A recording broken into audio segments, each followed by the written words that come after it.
Good morning, everybody. Keith Engel here for TGI Sports Talk Sunday, stream of consciousness, and we're back, and hopefully better than ever. I'm suffering from a bit of a head cold and a horrendous earache, which, by the way, today I finally got smart and put some cotton in. I'm feeling a little bit better. So suffer along with me today. We'll have some fun. We'll talk about lots of stuff today. Good morning, Ray Golick. Good to have you with us for a bit today. Sorry about your Cowboys. We'll see how that goes. Listen, we're here on Northeast Streaming Sports. We're here simulcasting on Let's Talk Sports, certainly TGI Sports Talks page, and all over Facebook, YouTube, Twitter. We'll have Jim Biringer in at about 9 o'clock. We'll talk some NHL. We haven't talked with him since I've been on vacation, or probably 2 weeks before I went on vacation. We'll get caught up. We got the trade deadline coming up. The Bruins still on a record pace, and the Patrick Kane may be heading to the Rangers. We'll see how that goes. We'll talk some college basketball results yesterday, some big upsets, some teams positioning themselves for NCAA seeding. And some hurting themselves. A little bit about the quarterback carousel in the NFL. I certainly want to talk about Russell Wilson, the story this week breaking that he wanted Pete Carroll and Schneider fired before he was traded away from that team. Aaron Rodgers comes out of his hole and sees a shadow. And does that mean there's 6 more years of the Packers? And we'll get into some baseball stuff. Listen, it's early. I want to talk about the WBC a little bit. The new rules. The pitch clock's already a joke. One game into preseason, the pitch clock is already a joke. The rules are jokes. Watch my vlog. We'll talk more about that, though. And I want to talk about the WBC, see if you guys are interested or not. Listen, one quick note. We've been pushing, I shouldn't say pushing this, but promoting this for a few weeks now. Dan Harris at Let's Talk Sports has helped me kind of on the producer side, because I want to get back to doing interviews, as I've said, for months. And chasing people is so hard for me. No time. I got time for my real job, and I got time for this, and then the rest is with my wife. But we're back. We're back, guys. We're going to be doing some interviews. I'm going to start Tuesday night. Now, I won't air Tuesday night. Dan and I will talk about when we're going to air them. We're going to record them because it's easier, quite frankly. I lost my list. It's easier, quite frankly, to record the interviews. But I'm going to start off with one a little bit off the beaten path sports-wise. But when you watch the interview, I think you'll get it.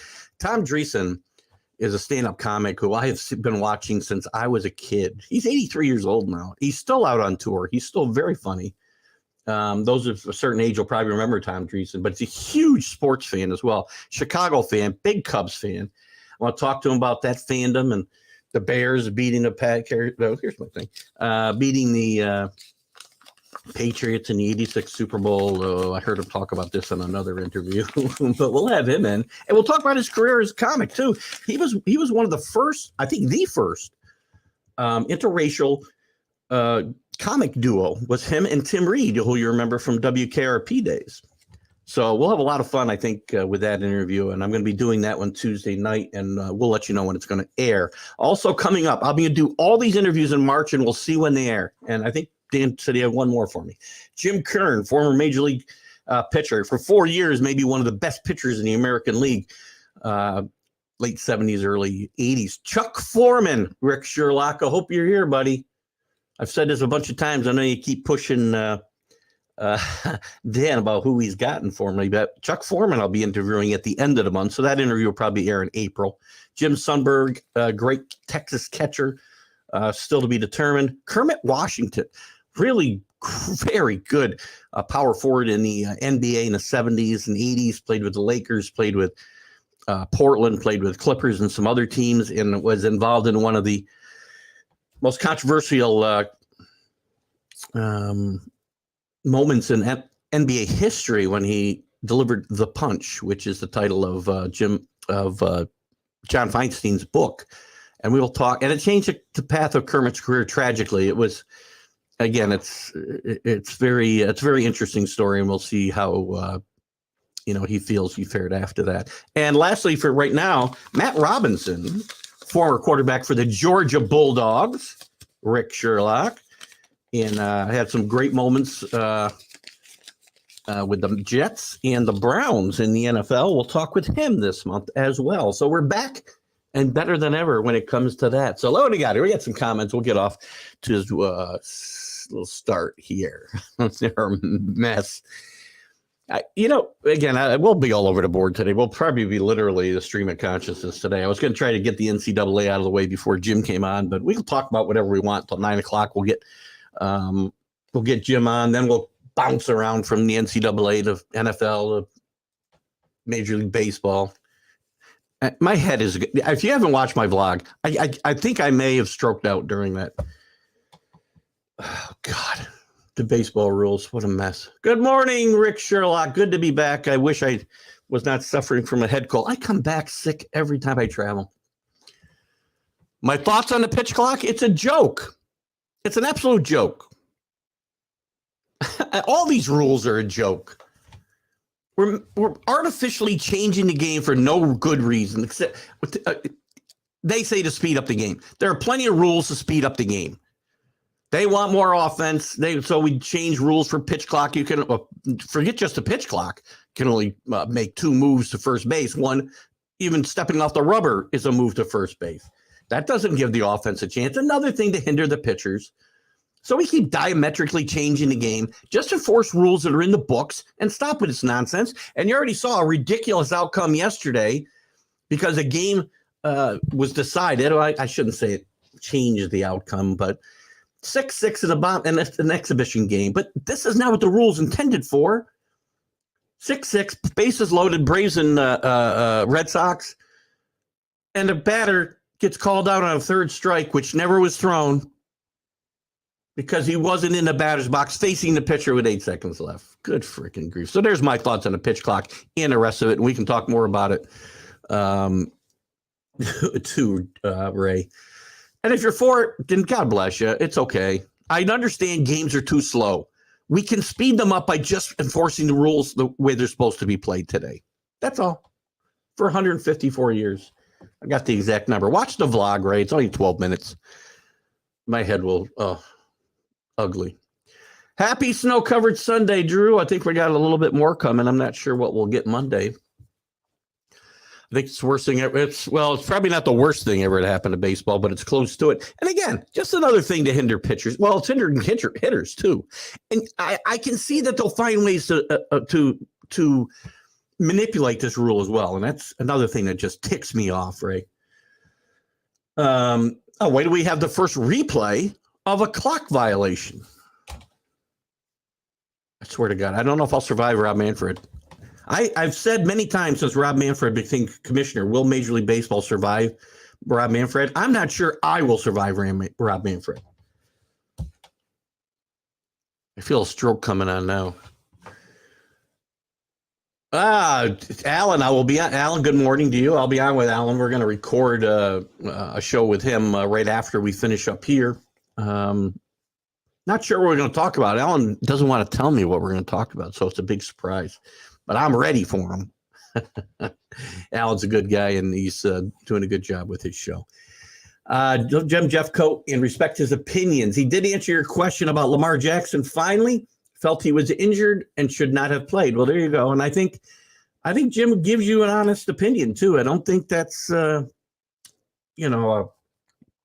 safe answer by Jim by any chance. And I know, and again, I think him not answering it previously, Rick, was just a matter of, a couple things, probably not I don't want to knock anybody. The moderator probably should have been able to get that question in when it was asked, especially about the 10 times over 4 weeks. So nice job, Don. I've been chasing Foreman forever, and let's hope he shows. It's funny, Rick. I said the same thing, I think, when I promoted his interview earlier in the week, and I looked at his numbers, over a 5 or 6 year stretch, he was maybe the best player in the NFL, one of the best players. At the time, one of the most versatile. Guys weren't catching, 70 passes out of the backfield at the time. And And he was a great player, and I'm looking forward to having him on. Tornado chance in Oklahoma. Good grief. Stay safe, Alan.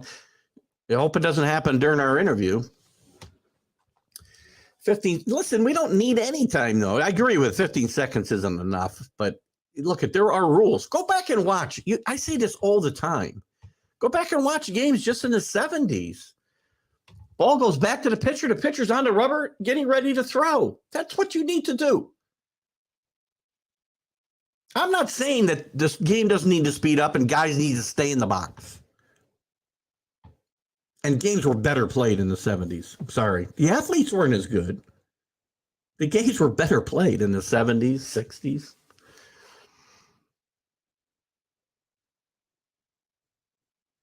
Anyone who says get in the box and stop. Well, listen, I do say get in the box and stop wasting time, Ray. I do it. And listen, I'm not getting in the box and facing a 100-mile fastball because they're not paying me $10 million a year.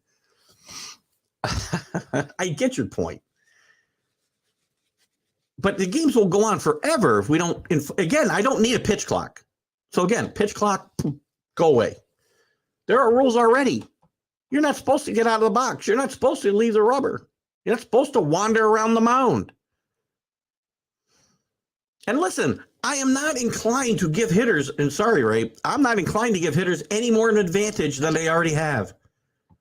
Every single rule change, and how many times have I said this, guys? Every single rule change in Major League Baseball since 1968 has been in favor of the hitter. They lowered the mound. We had smaller ballparks. We had the DH. The baseballs got harder. The bats got harder. Strike zones got smaller. Now, again, I don't want a pitch clock. But I don't think the pitch clock was necessarily put in there to hurt the hitters. And again, get rid. And I'm not getting in there to face a 100-mile-an-hour fastball. I'm not getting paid to do it. I'm 63 years old. I got in there. Listen. Last year at 62, well, I'm 62 now. I'll be 63 soon. I'm in my 63rd year. I was hitting against 70-mile-an-hour fastballs after not picking up a bat for about 30 years. Well, no, 25 years, I guess. But anyway, right? Listen, I understand your opinion, right? The batter needs to be safe and prepared to face a 100-mile-an-hour fastball. But anyway, Kenny, snow is a great thing, and I hope it keeps up until June. Kenny, I'm thinking about banning you from the show. I'm kidding. Good morning again, Rick, and Rick saying good morning to the boys. What do you got here? First day of baseball game shows the pitchers enjoyed the pitch clock, especially from the rhythm standpoint. And this is another problem for me. And look, I hope they get into the rhythm the way they should, and we don't need the pitch clock. It will have unintended consequences. That is my problem. Just like we saw yesterday in a meaningless exhibition game, I understand that. It will have meaningless. It'll have not meaningless. What did I say? Unintended consequences. Wait till Game 7 of the World Series is decided because the guy didn't get in and face the pitcher with 8 seconds left. So it's funny. I'm really not arguing Ray's point, but I'm arguing that there are rules in the book that the batter just needs to stay in the box. But Ray, it almost sounds like you're okay with a pitch clock, but it needs to be longer. Listen, I'm okay with 2.5-hour games, even 3-hour games. We got to get rid of the 4-hour games. Ray's been a season ticket over 25 years now. I can't even watch baseball the way it is now. Well, that's partly the way the game's been taught to be played. We eliminate the shift, right? To help the offense again, by the way. We make the bases bigger. How about just teaching kids fundamentals? Ray, I know you've been involved with youth sports. I don't think we teach kids at that level to, hit it right into the shift, hit it over the shift, hit it through the shift. How about hit it over there when there ain't nobody? The game is, Drew and I talk about it a lot. There's 3 outcomes: strikeout, walks, and home runs. It'll be uploaded at 9 p.m. That'll be my my appearance with Alan on Let's Talk Sports. Doesn't want to tell me what we're talking about. And it actually did affect the end of the game. The batter was headed to first. Oh, the game would have been out. Well, he didn't walk because the ball never got thrown, if I'm not mistaken, Drew. So we don't know what would have happened. So it did affect. Look, it did affect the outcome of the game. I agree. Because it wouldn't have been a walk unless the pitcher violated his pitch clock.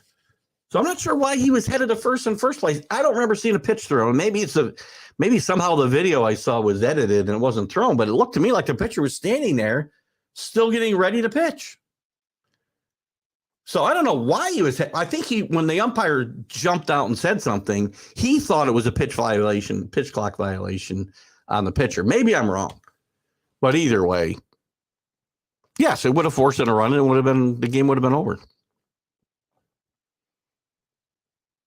Did the pitch ever get thrown? Did the pitch get thrown and it was a ball? Maybe I missed it. Ray, these guys have been facing these type of pitching for years, and the clock is a horrible thing, Kenny. Horrible. And I'm not saying because they don't need to pick up the rhythm of the game, to use Drew's term. I think that was a great, actually, term to use. I just don't want rules put in when there are already rules in place. There are already rules in place. Again, go back and watch games from whenever. Anytime outside the last 30 years. Pitchers didn't catch the ball and go wandering around the mound for 15 minutes. We don't need a pitch clock.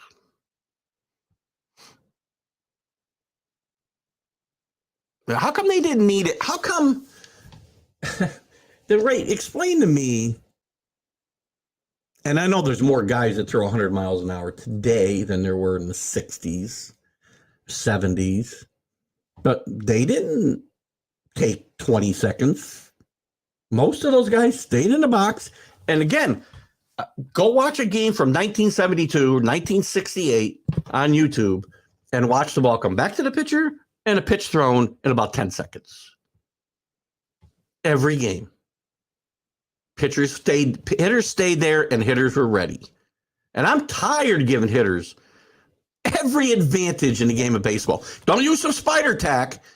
Don't try to get an advantage, pitchers, because we're going to take it away from you.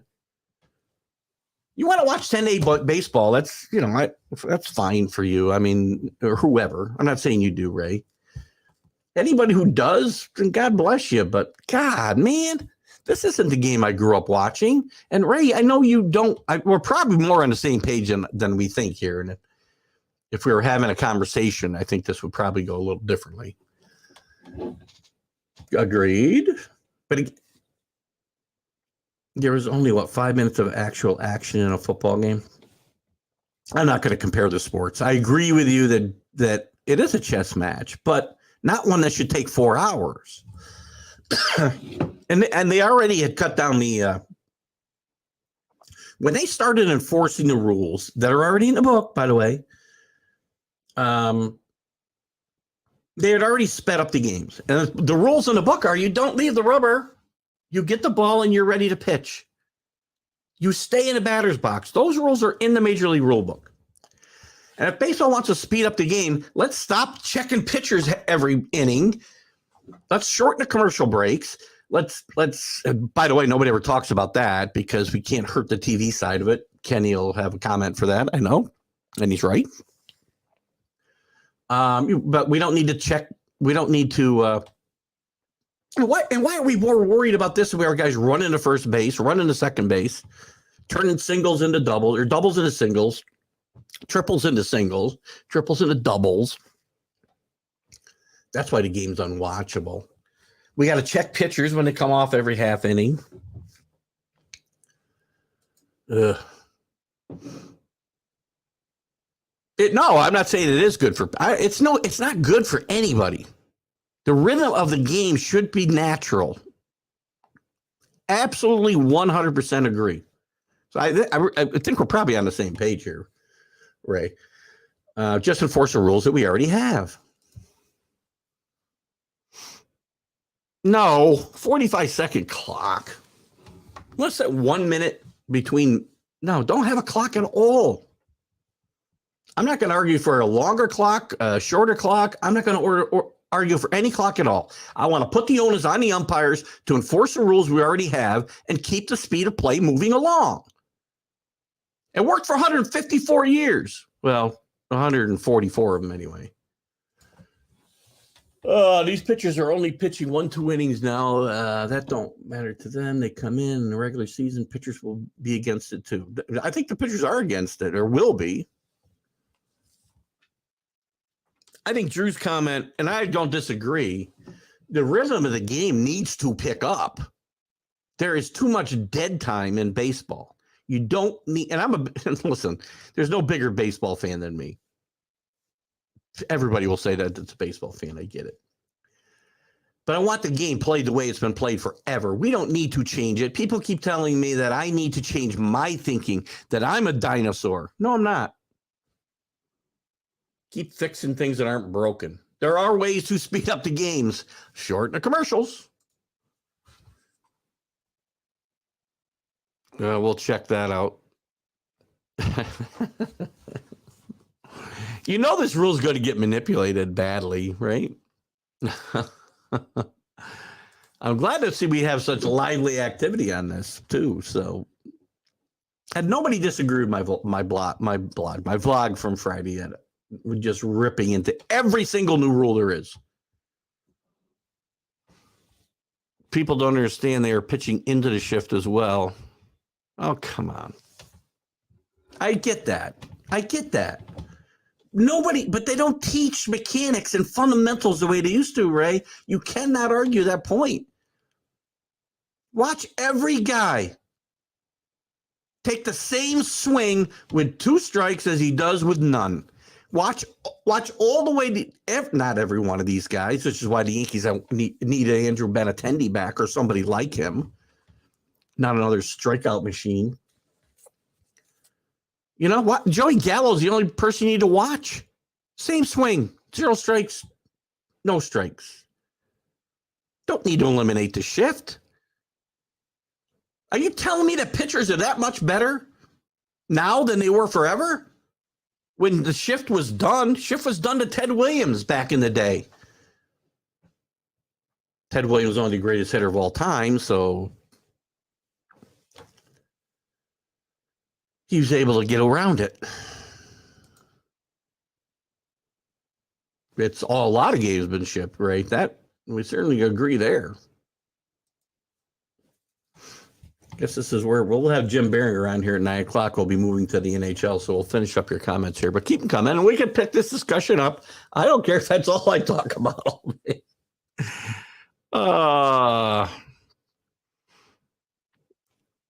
You don't want to talk to Rangers? The batter thought it was called. The ball was headed for. I get that. I never saw a pitch thrown, Drew. The guy was still standing there. They must have edited the clip I watched over and over again. I kept looking for a pitch.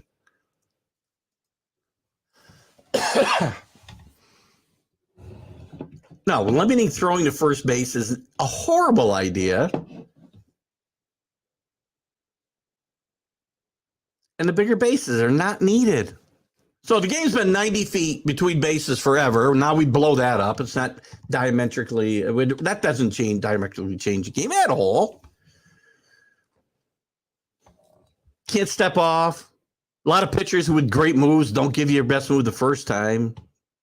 I understand we don't want to watch guys thrown over there 10 times, but guys aren't stealing that many bases anyway, guys. Again, fundamentals. We don't teach guys how to steal bases. Fast guys are fast guys.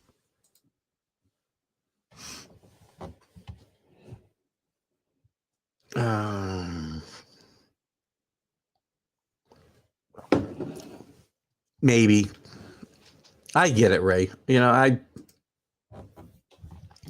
think I've had the same conversation with Carlos, the Mad New Yorker, believe it or not. So I'll put you two in this corner and the rest of us over here. About how better the pitchers are today. They aren't. They're babied, they're coddled, they're not as good as pitchers from years ago. The good pitchers. Pitching is there are more guys who can throw 100 miles an hour.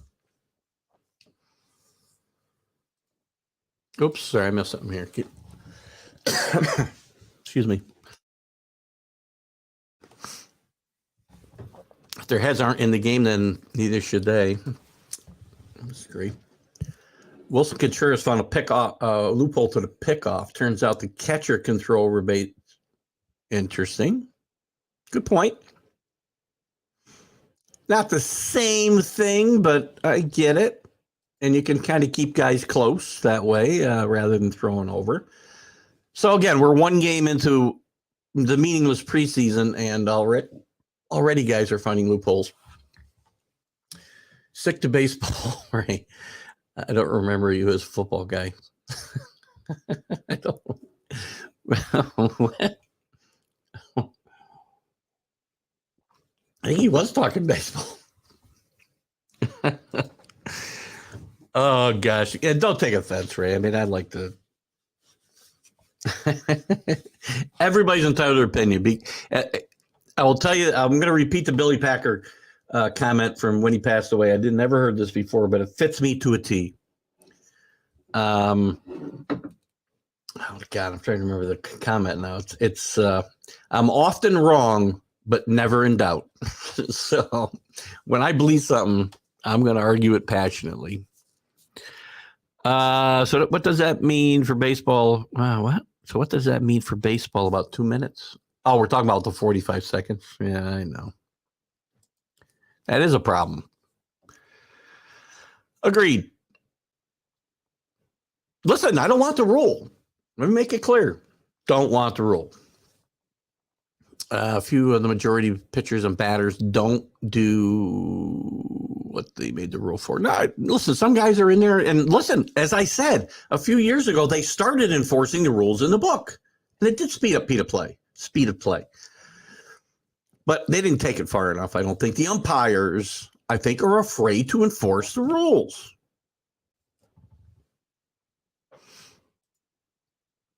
You know, and again, and I hope to God that it's unreviewable, the pitch clock, because if it's not, you think games are going to speed up, they're going to slow down ridiculously. Umpires are supposed to dictate pace of play. They dictate it by saying, get in the box and get in the rubber. I agree. So I think the only one who said they agree with it is Kenny. But again, only for the reasons that we want to speed up the speed of play, and the rules are already in the book, so we don't need it. This is exactly what I've been talking about. They can put the ball. It's happened. I've seen it a bunch of times in my life. I mean, Jesus, dozens of times I've seen umpire point to the pitcher and say, throw the ball. I've seen it in the World Series.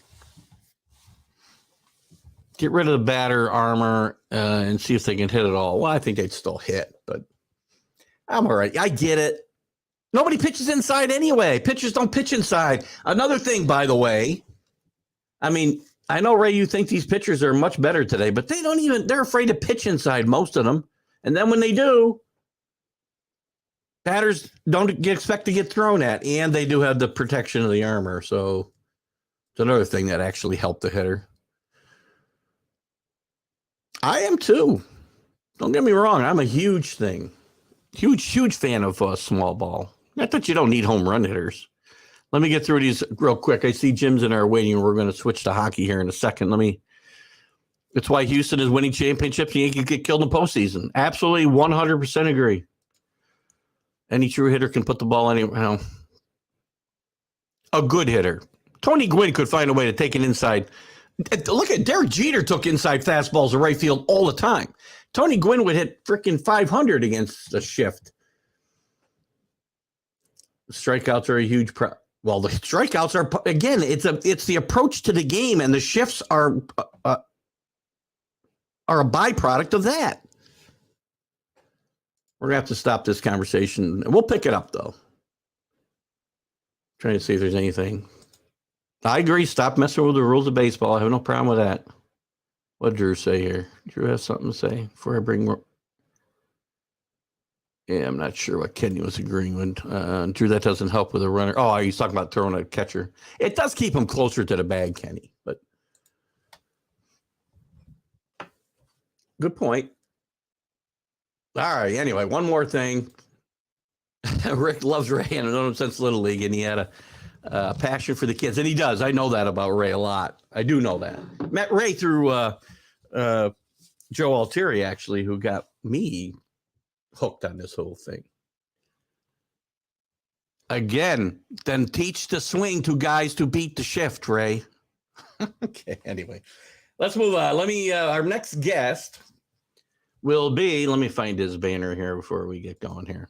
We haven't talked to our boy Jim Biringer in a few weeks because I've been away and he was away. And good morning, Jim Biringer. How are you? I'm doing well. How are you? I'm doing fabulous. I'm arguing baseball rules for like the last 4 days, but it happens. It's ridiculous, and it's hockey's such a simple game. It could be a simple game. No, I know. I say that jokingly a little bit, but we make it harder than we have to in the world of Major League Baseball. I will not survive the Rob Manfred. I know we got to jump in the NHL, but I said for the last bunch of years, I didn't think baseball would survive Rob Manfred. Now I don't think I will. My head's going to explode one night, and that's going to be his fault. Yeah, I mean, so many rule changes with the pitch clock, with the getting in the batter's box. Look, it probably makes the game faster because we know baseball's a slow game.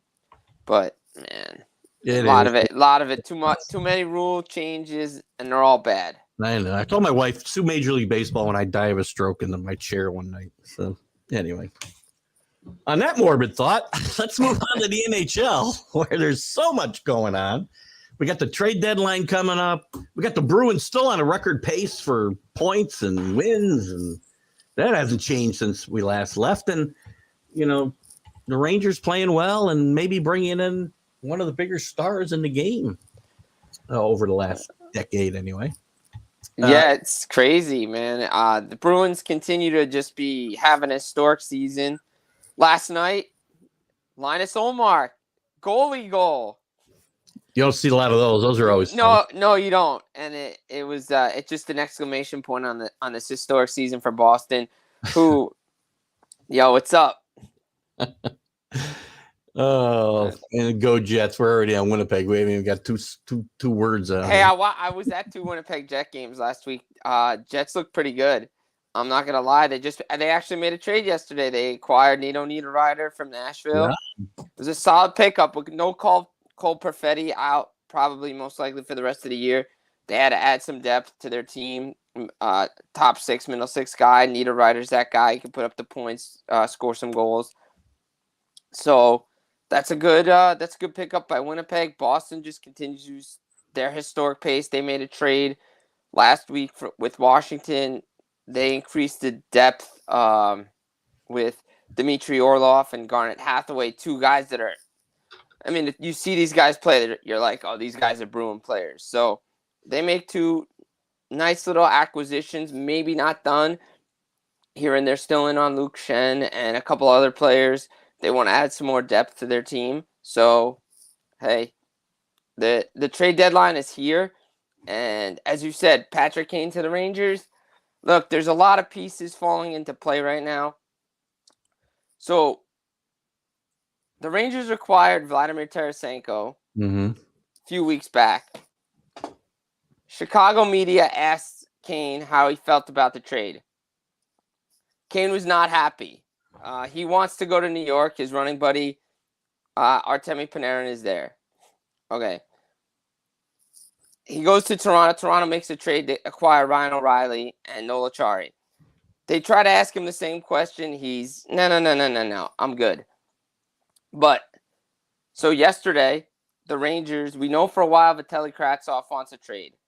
He's been out of the lineup. Him and Jake Leschyshyn have been held out for roster management reasons. Leschyshyn goes on waivers. Most likely won't get claimed. If he does, great. If he doesn't, he goes to the AHL. His money comes off the books. The Rangers then trade Vitaly Kravtsov to Vancouver. The pieces are falling into place for Patrick Kane to go to the Rangers because that's the only team he wants to go to. Yeah, and he's left the team, right? So, I mean, this has got to happen. Well, yeah, Chicago was in San Jose. He's back in Chicago waiting to trade. He still officially hasn't decided if he wants to be traded. He hasn't officially waived his no trade clause or no movement clause. But guess what? If Ryan Lindgren goes on LTIR today and he's out past a certain time because of his shoulder injury suffered at the hands of TJ Oshie in yesterday's game, the Rangers can make the move today. If not, it's going to have to wait till the middle of the week. Mm-hmm. Which they have time. I mean, the deadline's on Friday. Yeah, deadline's Friday. Yeah. What other? I mean, and again, so if the trade happens and the Rangers are I said they were playing well, but they're in a bad streak right now. I think they've lost 4 in a row, right? Yeah. How does this impact the Rangers? Is it going to give them a chance to improve their lot in the East? I mean, if they get the trade for Kane, I mean, their top 6 is going to be deadly. Right now, their defense isn't the greatest. Mm-hmm. Igor Shesterkin isn't playing well. Probably the worst of his career, I would say, wouldn't you? Yeah, a lot of bad goals he's given up. Halak had been playing well. You know, you get Kane, all right, offensively you're great, but you play too much east-west, not enough north-south. You match up a team like with New Jersey, who's played tight defensively, has speed. You know, New Jersey could give the Rangers a run even with Kane. Mm-hmm. Now we know what New Jersey's in the mix for. Timo Meier. They want a top 6 forward. They're looking at depth guys as well, like Max Domi, like Ivan Barbashev. But the Devils and Timo Meier make total sense. Meier's got friends on New Jersey, Nico Hischier, Siegenthaler, Schmid. The Swiss connection is there. We're going to see what happens because looks like Carolina's out of the mix. Seems like New Jersey and Vegas are the front runners. If the Devils can get Timo Meier and lock him up to an extension, New Jersey's going to be a formidable foe for anybody in the Stanley Cup playoffs this year. Interesting. What are we hearing about the Bruins? Are they looking at making any moves that are going to be impactful for their run here? I mean, like I said before, they made the trade for Orlov and Garnet Hathaway. They acquired a defenseman. Orlov can play in the top 4 on the left side or the right side. Hathaway is a 4th-line player. Makes them better, gives them more depth. Can they make more moves? Sure. Like I said, they're in on Luke Shen. They're in on a bunch of other players. We'll see if Don Sweeney wants to pull the trigger. You know, the Bruins and Jacob Chikrin have been linked. I doubt that move happens. I think Chikrin is probably going to go to LA if he moves at all. And that situation is ridiculous because it's now been over 2 weeks since he's played a hockey game. Yeah. On that night in LA where he was being held out for trade-related reasons, along with Vladislav Gavrikov of Columbus Blue Jackets. Both guys have been held out of the lineup. And guess what? They ain't playing much, and these trades are not even close to being done. And same with the Luke Shen deal. So I think those things are going to probably happen this week sometime. We'll see what happens. But again, it hurts the player more than it helps the player. If the trade was imminent, okay, protect the asset. But now it's over 2 weeks. We got to get him back in a lineup. You know, if I'm the Bruins, I'm a little concerned about making a move at all. Chemistry is a very delicate thing, and they certainly have it. And I'd be wary of messing with it too much here. Yeah, I don't think, if anything, they do anything to their top 6, middle 6. Mm-hmm. If anything, they bring in more depth for their bottom 6. But even right now, I think they might be set, and I think they might be done, to be honest. Even though they're linked to a couple of names, I wouldn't be shocked what Don Sweeney did the other day. That's it. That's all he's doing. I got to agree with Rick, too. I mean, the historic seasons are one thing, but winning the cup without him, people forget about you pretty quick. Do you agree? Or? Yeah, I mean, it doesn't matter what you do. I mean, look at Tampa that one year. They had this great season. They lost in 4 straight to Columbus. It doesn't matter. Yeah, I agree. I mean, you think about some of the great. It happens in baseball and football too. Teams have great regular seasons, and nobody remembers them if they don't win. So. Nobody cares. Right. We talked about that. Carlos talking about the Rangers needing some bruisers. I mean, I think the worst thing they did was trade Ryan Reeves away. I think he just brings an element to the game that you don't see anymore. But you can get physical. You're an enforcer. They're too easy to play against right now. To be honest, they can get pushed around a little too easy. Yeah. And I think with Revo out there, he would have been an excellent fit for this team. I know he doesn't have the speed. I know he doesn't have all that. But guess what? Just his presence out on the ice makes guys stop doing stupid stuff because they know they got to retaliate. I'm not sure what Kenny means here. Buffalo's a good season, a good example of a good season. They're having a good season, but maybe they had some great seasons where they didn't win the cup. I'm not sure if he's talking. I think you may be bringing the NFL comparison in here with the Buffalo Bills. Maybe so. That's a good point. I wasn't thinking outside the box there. Yeah. And what about the Islanders? Rick is wondering, what can they do to improve their lot? All right, so the Islanders started this whole pre-deadline trade. Lamoriello made the trade for Bo Horvat, signed him to an 8-year extension. And, they're right in the mix. I mean, the Eastern Conference playoff mix this year is a lot better than it was last year. No Matt Barzal right now. He's week to week. The Islanders need to figure out a way to score goals. That's always been their problem. We've talked about this for how long I've been coming on the show. The Islanders just can't score enough. Yes, Ilya Sorokin is a great goaltender. Yes, this team is dangerous when they get into the playoffs because of the goaltending and the defense. But you got to get there and you have to score goals. And right now, they're not doing it. You can't average 2 goals a game for, what they're doing to get in the playoffs. Yeah, they score 5 here. Yeah, they score 6 here. But on every night, it seems like they're going to score 2 goals.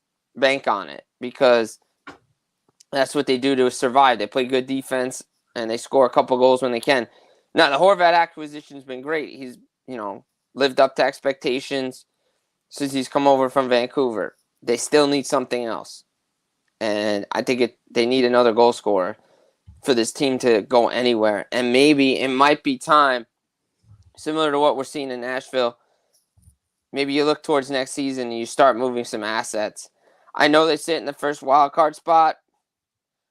Buffalo and Detroit are only a couple points back. Same with Florida. I'm just not sure this Islanders team, whoever they play, they're going to be able to get out of the first round. You do see them making the playoffs? I don't know. I mean, it's just they have to score more goals, and they just can't always rely on Sorokin to win games. I thought Ferry Trotz was going to fix all that. That's funny. I thought Lane Lambert was going to fix all this stuff too. Right. And here we are again. Right. The goal scoring is still a problem. Well, maybe it's the guy who's bringing in the players. I don't know. Yeah. Yeah. Just a thought. I know it's a little just crazy. A thought. Exactly. Out west, things are a lot tighter, and certainly nobody running away out there. What's been happening there? What should we be looking for, trade deadline or otherwise, in the West? Yeah, I mean, look, Seattle historic season, comeback season. Now they're sitting in a wild card spot because of the way Edmonton's playing, the way LA's playing. Dallas, Winnipeg, right there in the Central still. Dallas finally ended the 5-game skid, but it's not enough because Winnipeg and Colorado right there, especially Colorado, they were out of the playoff mix for a while. They were struggling with the injuries and everything. They're finally starting to put it together. Mikko Rantanen, Nathan McKinnon doing their thing. Colorado sits in second in the Central. Over in the Pacific, Vegas Golden Knights. Let's see how their goaltending does. Aiden Hill, Laurent Brossoit with Logan Thompson not there. Can they get in? I mean, the West is so crazy. You could go on a losing streak and be out of the playoffs. Or you can go on a winning streak, be in the playoffs. No Mark Stone hurts for this Vegas Golden Knights club. Let's see if Jack Eichel can do some things, get this offense going. They have money to use, cap space to use. I wouldn't be shocked they try to... Look, if it's not the Rangers, do the Vegas Golden Knights try to make a play for Patrick Kane? They have the cap space to do it. They could bring him in.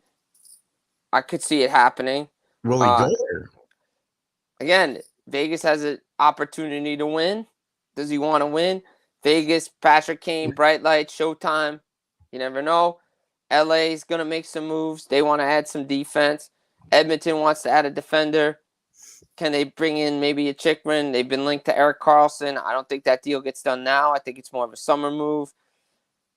Winnipeg started the trend out west. They had a Nino Niederreiter. Calgary's just been a complete disappointment, yet they're not too far out of the playoff mix. It's strange. You can't play fantasy hockey in real life hockey because it doesn't matter the plug and play players you put in. Guys are just not adjusting to Daryl Sutter's system. But that's not on the players. The goaltending has to be better. Jacob Markstrom has not been good. He hasn't been good since that Edmonton series. And it's carried over into this season. And the Flames are struggling because of it. You just can't rely on Dan Vladar to carry the load. Minnesota right in there still. They've been brokering deals as a third-party team to get some deals done. I mean, the West is so wide open. But Nashville and St. Louis have indicated that they're going to be sellers. And now let's see what Vancouver... Let's see what Arizona does. Let's see what San Jose does. Chicago does, selling off pieces.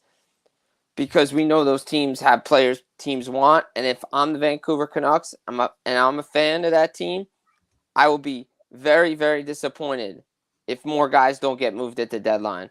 Because this team needs some changes. And I think guys like Luke Schenn will be moved. Brock Besser needs to be moved. Maybe Tyler Myers needs to be moved. And just focusing on the young guys on that team. You think with the cat fight that's going to be out west, both through the regular season to position yourself for the playoffs and probably through the playoffs, let's assume for a second that the Bruins just walk their way to the Stanley Cup final. You think it helps a team in the West that's had a scrap and fight to get there once they see the Bruins? Maybe it does. Maybe it doesn't. I mean, you don't know. I mean, the East feels like it's going to be a dogfight all the way to the Stanley Cup final too. Right. I mean, the Bruins, there's no guarantee they're going to get to the Stanley Cup final. Making a huge leap here, right? That they're going to walk their way to the playoffs. But here's the thing. If they don't, it's a major disappointment. If they don't win the Cup, it's a major disappointment. Obviously, we've seen what Andrei Vasilevsky and Tampa Bay can do in the playoffs. We know what Toronto's done. They got better. They're going to try to make some more moves. Tampa has yet to make a move. I think out west, if Colorado can figure out everything, get Landeskog back, maybe bring a player or two, they're a team that could get back to a Stanley Cup final, maybe Edmonton. You don't know. But I think, to me, right as I stand right now, I think it's the Bruins against the field. And I'm taking the Bruins right now just because I like what I'm seeing. I don't have any other indication that any team can beat them. Even out west, I think Boston just looks too good. But again, this is February.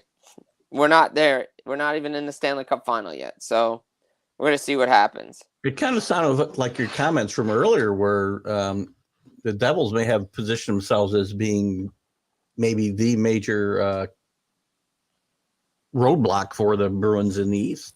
I mean, maybe if the Devils can get to an Eastern Conference final, again, if they can acquire Timo Meier from San Jose, which it seems like they're the front runners too, because Carolina's out of the mix now. They can get him. That's a huge addition to a team, especially to a top six like New Jersey has, building a young nucleus like they are. That gives them an edge against the Rangers if they match up in the first round, and potentially against a team like Carolina in the second round if they get there. Boston and New Jersey have always played good games against each other, with New Jersey just coming up short all the time because they just never had the firepower to stay with Boston. Yeah. Again, now Boston's got to get by whoever they play in the first round and get by either Toronto or Tampa. And Tampa's been their Achilles heel lately in the playoffs. So you don't know. I mean, if the Lightning could get hot, which we know they can do, and they survive the first round, and Vasilevsky starts turning it on, the Bruins might realize that it might not be easy getting to a Stanley Cup final. Yeah, the matchups are going to be interesting when we get to the East because, I mean, right now we know one matchup in the Eastern Conference. It's Tampa versus Toronto. We just don't know who has home ice. Yeah. Well, we know who'll win, though. Yeah, Tampa will win, but... Very little question there. And Kenny's, I was telling Kenny earlier, he'd made another comment about snow a minute ago with you. And he just realized, because I threatened to ban him. You realize I'm the only show he's not banned from. Now it's going to be banned. Well, I won't ban Kenny. He's a perf guy. I can't ban him. Jersey looks like does this like every 10 years. They just need to grind it out and just play one game at a time. I don't know if they do it like every 10 years. They had a pretty good run for Yeah, they had a pretty good run from 95 all the way through 2010. So yeah, I don't know about that. That's a long time. So then, I mean, you could say 2012 because that was the last time they went to a Stanley Cup final. So that's I can't do math very well, but that's about 12 years, right? Something good. Yeah. No, that's right. Is that right? Yeah, those are the years the Rangers didn't make the playoffs. 17 years. Sorry, that's my perf education. Yeah. Right? 17 years. So anyway, what else should we be looking for here as we get ready? We still got 20. I don't know what we got. 20 some games left. Yeah, high 20s down the stretch. Anything else we should be looking for that we haven't talked about today? I mean, the big thing is the trade deadline because, I mean, that's the big thing because it's Friday. We're going to see what other moves get made, any big deals happen before the deadline. All eyes on Patrick Kane, on Timo Meyer, Ivan Barbashev, Chychrun, Carlson, the depth players. So we'll see what happens there. You got to keep an eye on that. Those are that's the big thing because it's the trade deadline. So Rangers need ownership. The one thing that Guitar Jimmy has done well is just stay out of the Rangers business and let the people run the hockey team. If he ran a freaking basketball team the way he runs a hockey team, they would have won championship in the last 50 some years. It's true. I mean, he leaves the team alone basically, doesn't he? Outside of the year they fired Jeff Gordon and got rid of John Davidson. And yeah, but I mean, ownership's going to get involved here and there. I mean, but he's run the Knicks into the ground, and now they're just finding a way to rise up a little bit. So right, exactly. He pretty much leaves the hockey team alone. I mean, if he's got to sell the hockey team to get rid of the Knicks, well, then fine. I'm all for it. But I don't need. I don't think he's going to be selling any of those assets anytime soon. Oh God! Oh, Arizona. So again, Sellers again not playing well. Are they staying in Arizona? I guess they're staying in Arizona. I mean, it all depends on if they get this new building built. I mean, look, I heard a great argument made. If the Coyotes can get an arena, a sustainable arena close to good population, not far drive, people will show up and players are going to want to go there because you could turn it into Tampa West. Nice weather, golf, you got pools. Like, players are going to want to go to the nice weather. Yeah. Problem is ownership. Team stinks. Arena's not good. I mean, look, personally, I'd like to see the team relocated, but apparently that's not going to happen. Gary Bettman wants to keep this team there. He wants to find all feasible opportunities to keep the Coyotes in Arizona. It's kind of a black eye on the league right now. But the little building that they're playing in right now is actually pretty cool. It's like a nice little atmosphere that they have. But still, I mean, you don't want to be playing. It's an NHL it's a professional team playing in a 5,000 seat stadium. Yeah. Like, I don't know if you want that. Is there a location that you think deserves a team that you would move them to? I mean, obviously, I'd like Quebec City to have another hockey team again, but that's probably not going to happen. Maybe Houston could have a team. I don't know. They ever haven't any? They had a AHL team, right? Or yeah, they did. Yeah. WHA team, but they didn't have they've never had an NHL team, right? No. I don't know if they did that well in the WHA though. I'm not sure. Yeah, I mean, I don't know. I didn't remember the attendance or anything. Yeah. But again, that's an arena. You can go. Kansas City's got an arena. You have other places that you can go. But again, to me, I think I would love it back in Quebec City. But for now, it's going to stay in Arizona until they decide. Well, I don't know. Vegas has more distractions. Yeah, Vegas has more distractions. I'm not sure about the benefits, to be honest with you. We're talking about the Knicks here. They do. I know they did. Rick's not an NBA fan, so we had a little Knicks discussion this morning. So anyway, well, I guess next week we got to have you in next week because we got the trade deadline results to talk about. We've had so far trickling in big time for the Rangers and maybe impact their season. It's going to impact obviously a lot of team seasons here, and we'll see where we're going to predict these teams to go after the deadline next week if you're up to it. Absolutely, I'll be up to it. It's going to be crazy if Showtime goes to Broadway. Oh, man, look out. But again, they got to stop the puck, see where Meyer goes, Chikrin, like all the dominoes, where are these dominoes going to fall? It's going to be interesting, a lot to check out. Obviously, March 3rd is the trade deadline.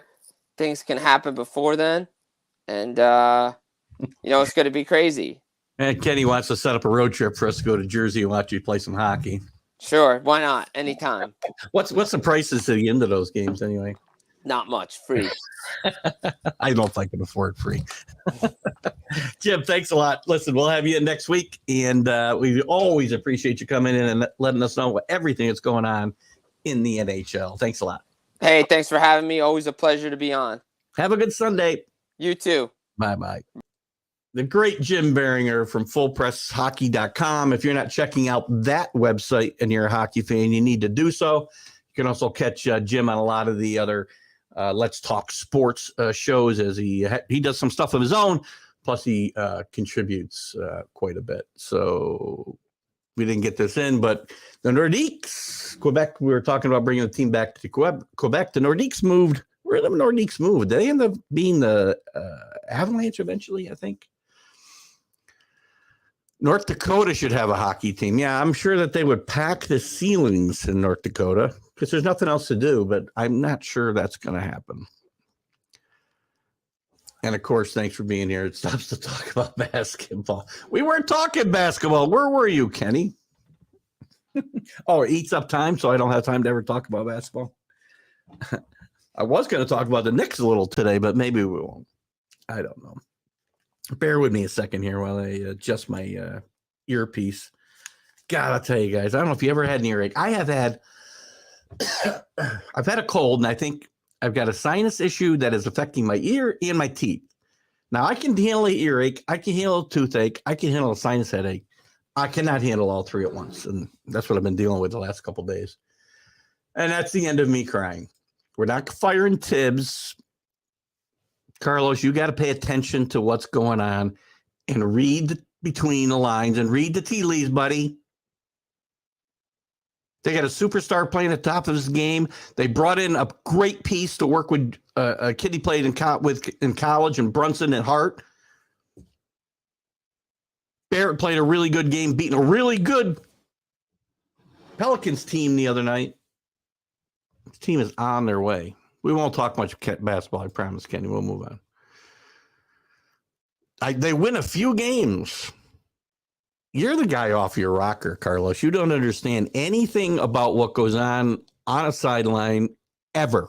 It's about chemistry, and it's about attitude and culture and talent. And if you don't think Tibbs can coach in the NBA, go back and look at his record. Jeez, good grief. Carlos, it's by the way, you would say you would want to tell me I'm off my rocker, not get off my rocker. What do you got, Drew? I'll trade your head helmets for. Yeah. I'm not doing that, Drew. I do hope you're recovering well, by the way. And you're recovering quickly and able to wait on everybody at the baseball draft. Just kidding. Tibbs should just start playing youngsters too. Well, so what? They weren't ready to play. You know, this is always, you said the Yankees should have brought up Volpe and Peraza 2 years ago. They weren't ready to play. And the kids weren't ready to play. And he didn't have Grimes 2 years ago, by the way.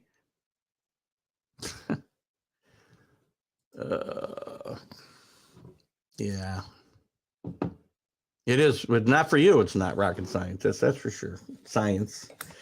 All right, where do you want to go next? We're on the MLB before. We can continue the conversation. A couple things. We don't have to get back into the back and forth of the pitch clock. We killed it. You want to talk about any of the other rules? Excuse me. And we'll go over you guys want with. I want to get into some NCAA basketball scores from yesterday, but I can do that later. We can talk NFL now. We can talk MLB now. The other thing in the MLB that I'm really interested in, and I believe we start. When do we start? I think March. Where's the date? I didn't jot it down. March 11th, I believe, is the start of the WBC. I don't know about any of you guys. I don't care about exhibition baseball. It's very hard to watch. A bunch of guys I won't be watching all year long. You know, guys playing half speed. There are guys playing well, trying to win roster spots. And I guess if you're into that, it's fun. I am not in any way inclined to sit there and watch games that don't matter. I'd rather watch a day of college basketball than exhibition games that don't matter. I'm not saying they shouldn't be played. I just don't want to watch them.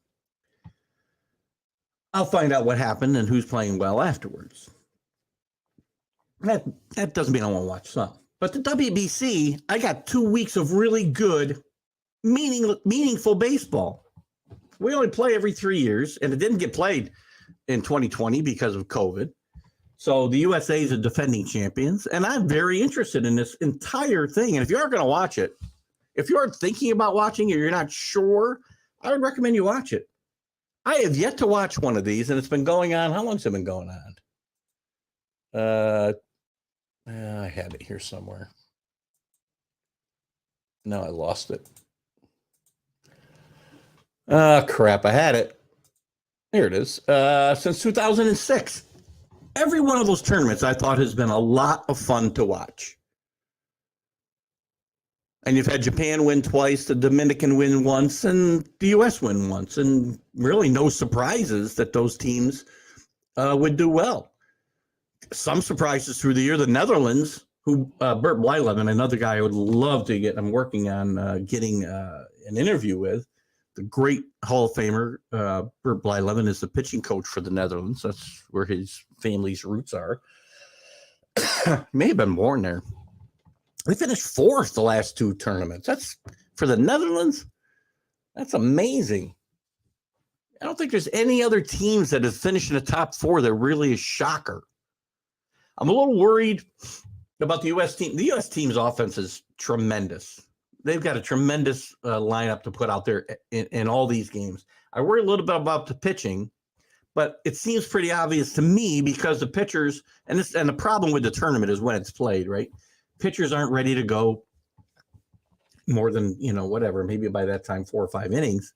But there aren't a lot of starters you're going to know much about that you're going to see on this roster. There's a lot of relief pitchers, which makes sense given the fact that you're going to only bring guys that, are used to going a short period of time. So anyway, I think WPC is a lot of fun. I didn't say it didn't. I said it's games that count. And I watch soccer because I root for my country and I like rooting for these types of events. And if you don't think that games like this are more exciting to watch than exhibitions that don't count in the standings is what I'm talking about, Drew, then, hey, look, at pace is what it is. I prefer to watch these games, and I will not miss a game. I'll sit up at 1:00 in the morning watching Puerto Rico play Japan. I don't know if that'll happen, but I'm just saying it's a lot of fun to watch, and it's really good baseball. So anyway, we got a couple. Spring training is always fun because you get to see if injured players are healthy. Yeah, see, I don't. I'll watch a game and turn it on for about 2 innings. If there's a guy who's hurt, I'm curious about, I'll watch and see how he looks. But I can go back the next day and see everything I need to see in about 10 minutes by, pulling up game highlights. And because the wins and losses don't matter to me that much. What matters is pitchers and coming out healthy, players coming out healthy, guys getting ready for the season. The games to me mean nothing. I'd rather know how the guy's working out in camp, what his work ethic is. I mean, again, taste is something that is certainly different in many people. I just never have gotten excited about exhibition baseball, or exhibition football for that matter. Watch the starters. Later on in March, the season starts into March now. Anyway, as you get 3 weeks into it, I get more interested. But again, to watch Aaron Judge play against a guy who's going to be pitching in AA or something, and I just don't have a lot of interest. Who thinks the bigger bases will cause injuries to runners? Now, first, they put this in, by the way, on the theory that it would decrease injuries. I think that's debatable. I mean, if I'm a player, I can go where the guy is. I mean, yes, you have a bigger target to slide to. But again, for 154 years, there was 90 feet between every base. Now there's not. And not even every base is the same distance apart. And you'll tell me, oh, an inch doesn't matter. Well, it does. How many bang-bang plays you see in Major League Baseball? Why do we have to diametrically change the game for zero reason? You want more stolen bases, which this will increase? What stat did I see somewhere? Do I have that up? Bigger bases. Last year, in the bigger bases reduced injury events near bases by more than 13% in the minors. And now, I don't know how you can say unequivocally that 13% reduction in injuries was 100% because they had bigger bases. And they're looking at an increase of stolen bases in the major leagues. Again, why do we need to make the bases bigger to do that? Teach the guys who run fast fundamentally how to run the bases and how to steal bases. It's an art of its own. So now you got a bigger base. You can only throw over twice. Again, artificially enhance the offense every freaking time. So the size of the bases increased from 15 inches to 18 inches. That's not a little bit, guys. Go compare. Go put two things down that are that size. So the distance is now reduced 3 inches. So it's 87 feet. I can't do this. 87 feet, 9 inches to first base, not 90 feet. And you're going to tell me that doesn't matter, and I get it. I think it matters. But now you've also reduced it from first to, home to first and third to home. From first, second to third, and from third to second, it's even more. Again, go back and look at bang bang plays and tell me it doesn't matter. It does. WCBC has some, we saw this. Yes. No, I get it. Not for everybody, I guess. Whatever, I like to see my best players compete on an international stage with other great players. And all of those teams, by the way, and if there's so many non-major leaguers that can't play, I would make this argument, Drew. If you're telling me that it's not interesting because, Cuba's got a bunch of non-major leaguers, how come they're in the running every year? How come the U.S. hasn't won this tournament every single year? Right? Cuba's been in the top 4 every year. No, they haven't. Sorry, 1 year. My bad. How about the Netherlands? With a bunch of guys. You're going to see tons of guys you don't know there.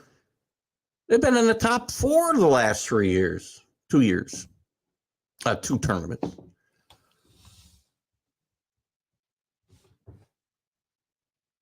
U.S. has had a hard time even making a top four. They won 3 years ago. Oh, wow, 6 years ago. And they finished fourth in 2009. There's a lot of good baseball talent that doesn't seem to find its way to the major leagues. That's all I'm saying. And I know there's reasons because these guys aren't, the best players don't go. Well, best players don't go. Mike Trout's going to be there. Mookie Betts is going to be there. Pete Alonso's going to be there. Who else is going? JT Realmuto is going. Will Smith's going. Tim Anderson's going. Nolan Arendo's going. Jeff McNeil, Paul Goldschmidt, Trey Turner. Wow.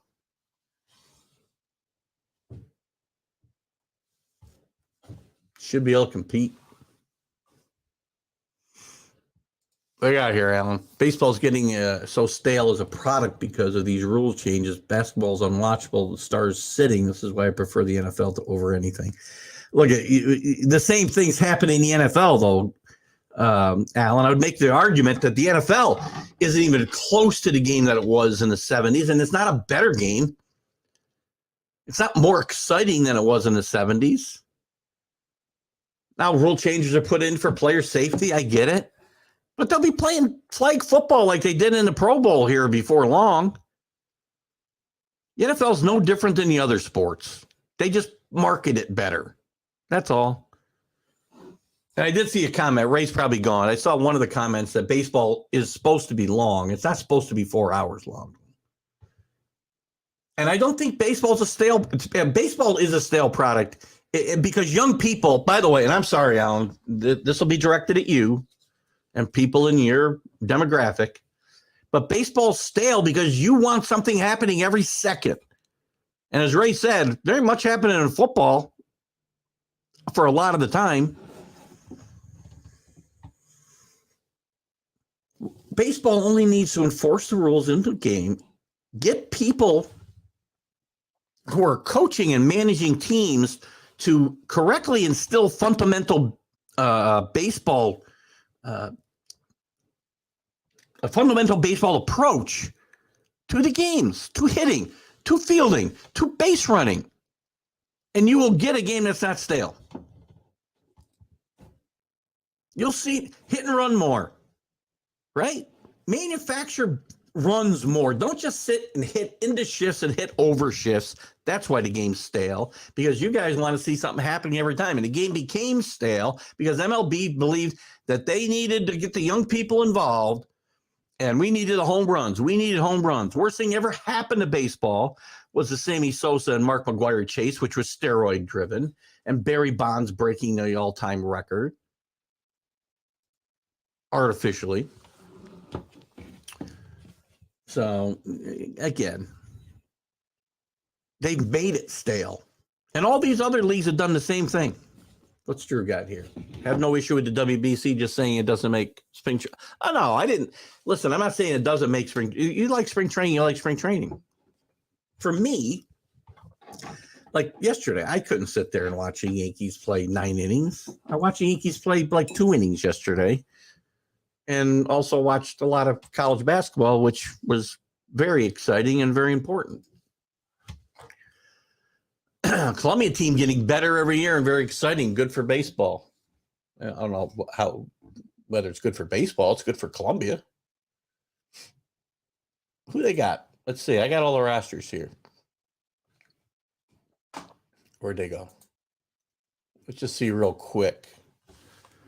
I like to see what major leaguers might be playing on. I think the favorites by the way this year: USA, South Korea, Japan, and I think the Dominican. Let's check out Colombia, Italy, Netherlands, Panama. Maybe they're not in.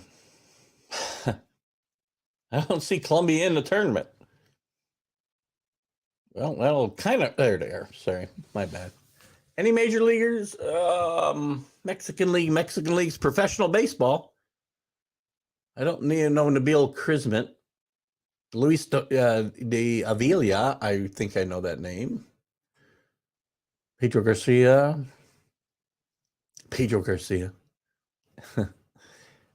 Gomez. Got a couple of Gomez's. No big names from the major leagues playing for Colombia. But again, South America has been a hotbed. And the Caribbean, obviously, more so, has been a hotbed for Major League Baseball for decades. We also watch football to see great hits and good defense, which we never get to see hardly. Gosh, I tell you, I often will watch NFL films, old NFL films from the 60s, even the 70s, and some of the stuff that the defenses could do. And I'm not saying they should be able to do all of it, but they let them play. They let them hit guys. And unfortunately, and you're right, Kenny, people tune in to watch the violence. They turn into a NASCAR race to watch crashes. Look for crashes. I don't want people to get killed. Don't get me wrong.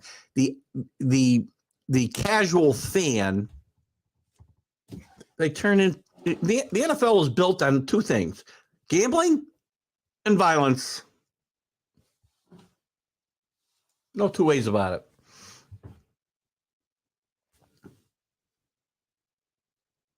I'm not sure what that was for. The game used to end after an inning in which the team reached 21 runs. Well, that was an inning. After an inning in which the team reached 21 runs. That's a good rule to find. I don't think changing that rule was bad, because how many times the teams have scored 21 runs? It was probably a mercy rule, because we felt, probably back in 1856, we probably had cycled, through this. We can't hurt people's feelings thing. We were probably that got away from it, and now we're back to it. We can't hurt people's feelings. So maybe we should have a, I just lost the name of the rule when I was a kid. The mercy rule. Yes, because we don't want to hurt kids' feelings.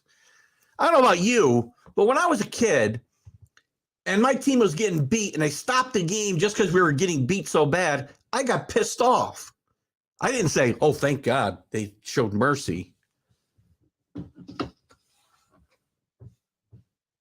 People get better by getting their head beat in and saying, I don't want to get my head beat in, and I'm going to get better. Country's so soft, it's unbelievable. What do you got here? Most people are under 45 are okay with changes. I hope so. I don't know. Yeah, I'm sorry, you're right.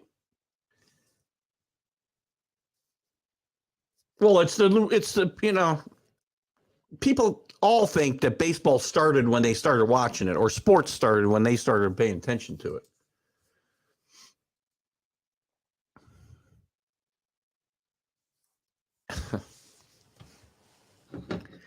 Carlos, you try to dive too deep into these subjects, but I agree. Media drives everything. Media / money, thank you, Kenny, drives everything, unfortunately.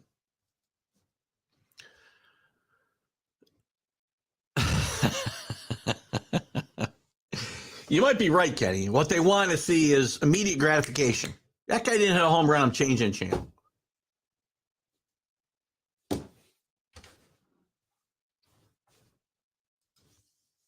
Two to one game. I can't watch a 2-1 game. I watch this thing for 2 hours. 2 hours. 2-1 games just get played in 2 hours, by the way, without any rules, pitch clocks to make it happen. There's nothing wrong with a well-played 2-1 game. Nothing. But not today's generation, which is why rules changes get put in to help baseball become a video game and just a caricature of itself. TV people need to have a determined end of game. I do not understand that at all. What does that mean? That only applies to ties in football or hockey, from what I can tell. There's no ties in every other game. Every other game's always had a determined end, which now might be a pitch clock violation.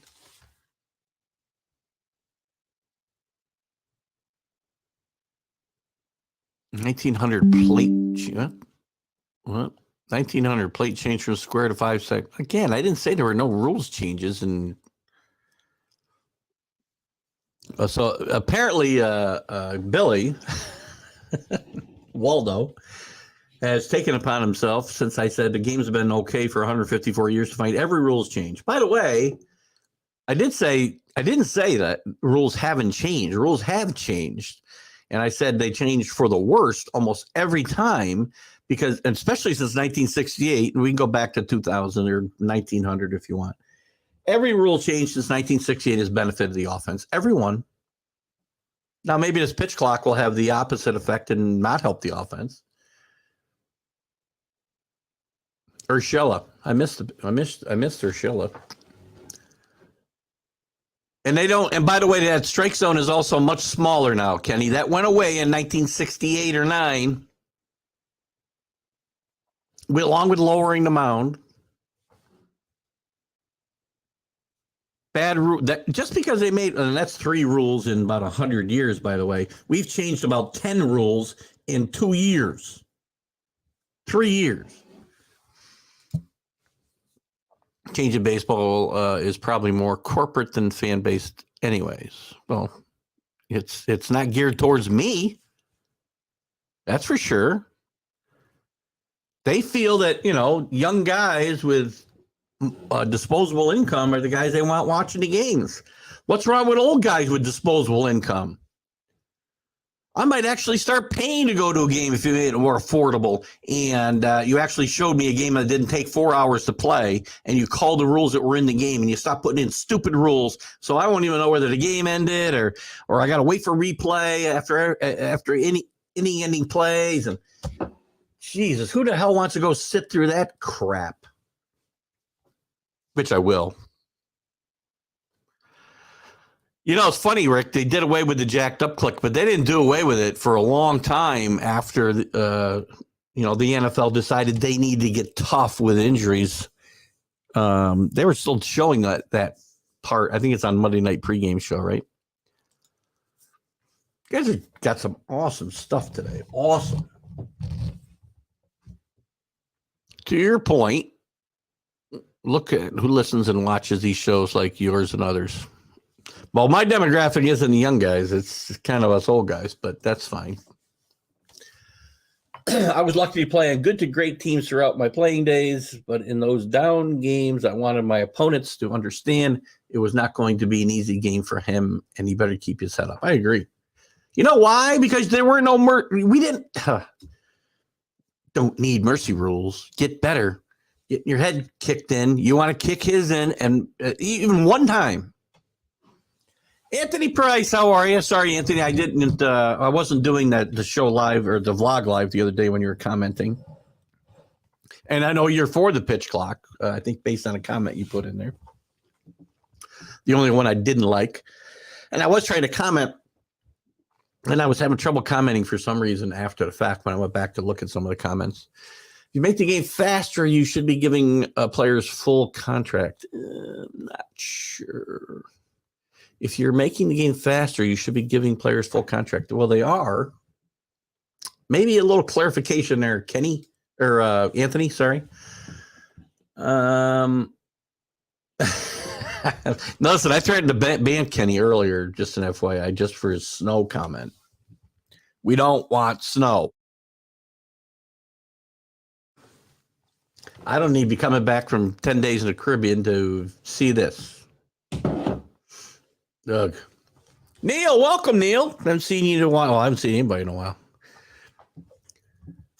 It should go with a larger zone. Stop all these 3-2 counts. Again, you know what I love? You know what the stupidest comment I hear during baseball analysis during games is that players need to adjust to the umpire's strike zone.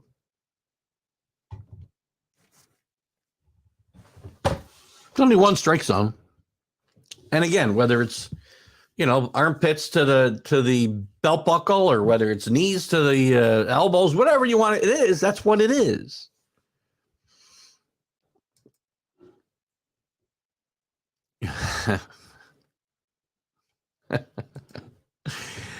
Old guys and disposable income have golf. I agreed. We don't all drink Robert Royce. You like an old fashioned, which I partook of way too often on the cruise. If it stopped games in basketball, Perth would never have played a second time.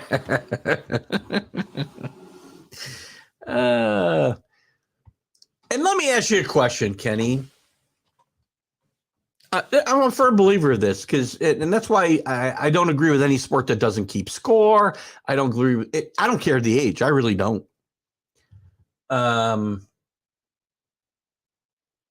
Doesn't determine whether there's a winner or a loser or stops games as a mercy rule. I claim all of that helps develop healthy, mature adults who learn that life isn't all easy and it's not all winning streaks. You lose in life a lot. And sports teaches you that if you allow it to teach you that. If you don't, because you want to baby kids because they can't take it. We don't want to hurt their feelings. That's why we have a generation of I'm sorry, I can't get into it right now. I like a little cognac myself. Drew is a big Scotch person as well. Cognac. I do like bourbon as in my old fashions. I'll have a little cognac after dinner or a nice brandy. Not a lot of difference. Can't adjust to the zone if every ump has. Yeah, exactly. Looking at you, Angel Hernandez. How is Angel Hernandez even still a Major League Baseball umpire?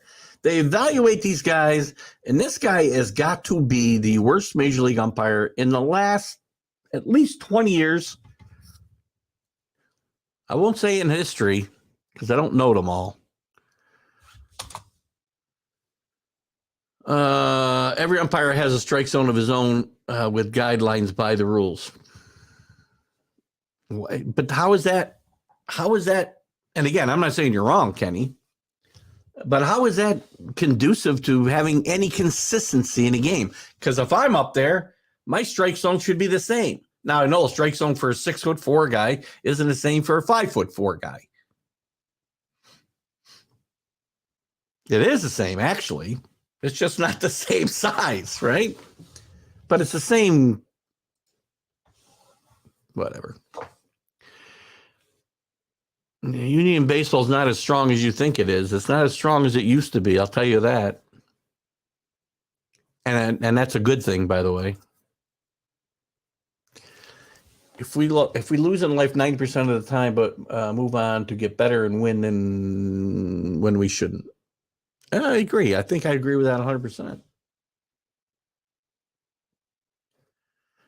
It's a great saying. I don't have the whole thing, and I wish I had it. Life is really only 90% what happens to you. I'm sorry, 10% what happens to you and 90% how you deal with it. It's a much longer quote.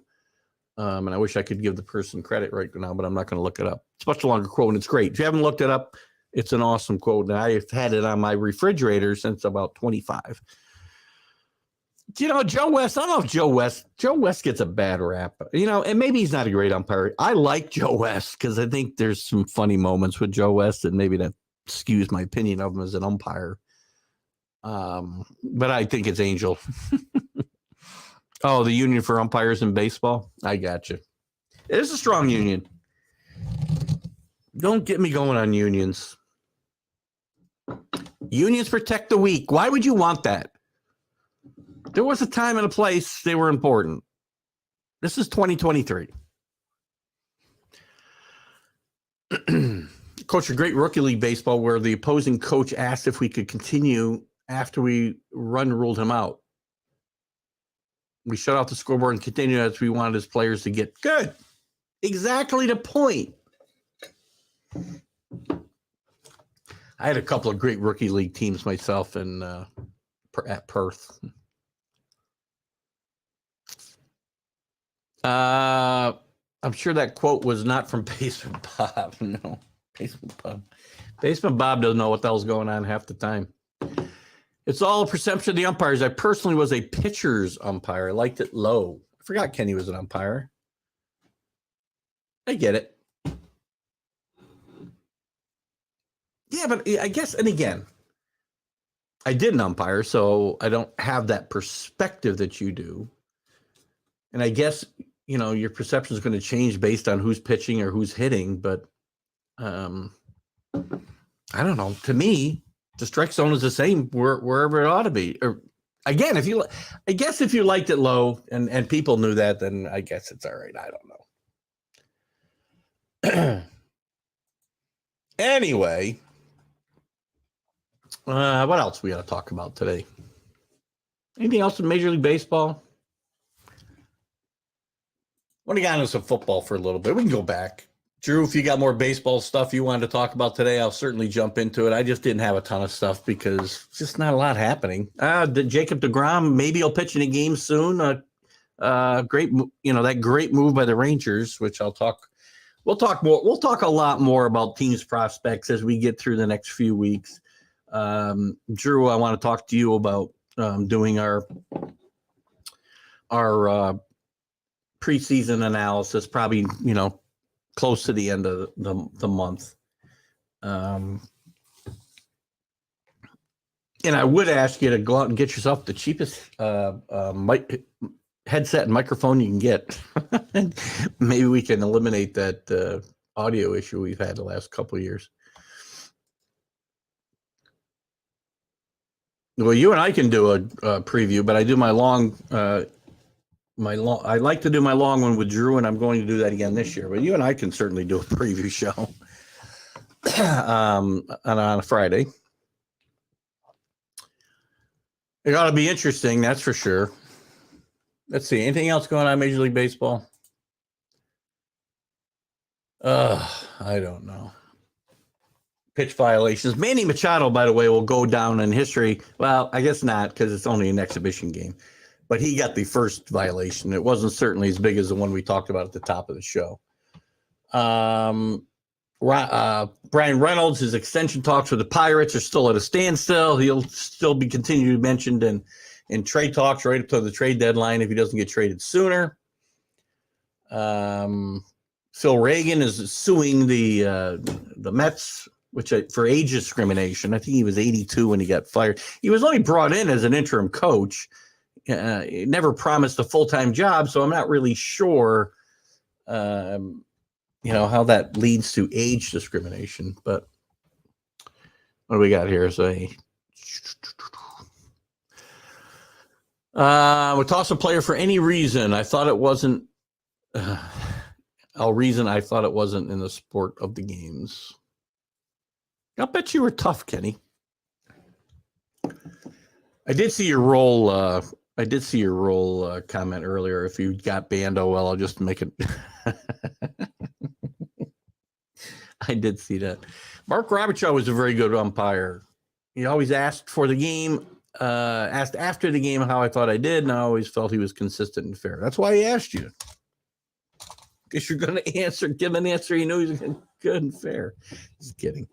Sure, Mark was very good. You're right about the Mets and Yankees last season. All right. Carlos, I can't keep track of your predictions because they waver so much. Mine, I was wrong about a lot of things. I was right about the Mets. I don't know. I'm not going to get what I was right about. I was wrong about a lot. I picked the Milwaukee Brewers to win the World Series.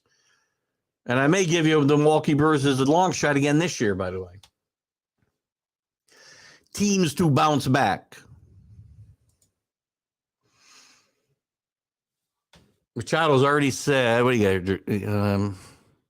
got? This is apparently, this is a great, we talked a little bit about this on Friday. We're talking about leaders all the time. This is my problem with the Padres. Don't be surprised. And how I'll predict their season, I don't know yet. I got to evaluate them a little bit more. But don't be surprised if this team doesn't reach their expectations this year. They're a team of selfish individuals. Somebody's going to have to step up. You talk about Manny already said, I want out if I don't get money. He's your leader. Juan Soto is going to have to be the leader on this team because I don't see anybody else who can lead this team. If it's not Manny, Bogarts is just getting there. Maybe he becomes a leader. I don't know. Tatis's already going to be bitching when Solo gets paid and he's the fourth highest paid guy in a team with a long-term contract. Just shut up and play, Manny. Just once, Manny. Say, you know what? I'm going to go out and bust my ass and win a World Series this year and let the rest take care of itself. Gosh. Good catch, Drew. We did talk a little bit about it Friday, but Manny's a great player. Manny has kind of stepped up to be a leader a little bit more than I would have expected the last few years, but then he pulls this kind of crap. Yeah, the GM at the Mets told him he was too old. And the Wilpons. What the hell? What? Are you drinking, Carlos? Drew, this is what sports is today. The shortstop from St. Louis wanted more money, and we never heard from him again.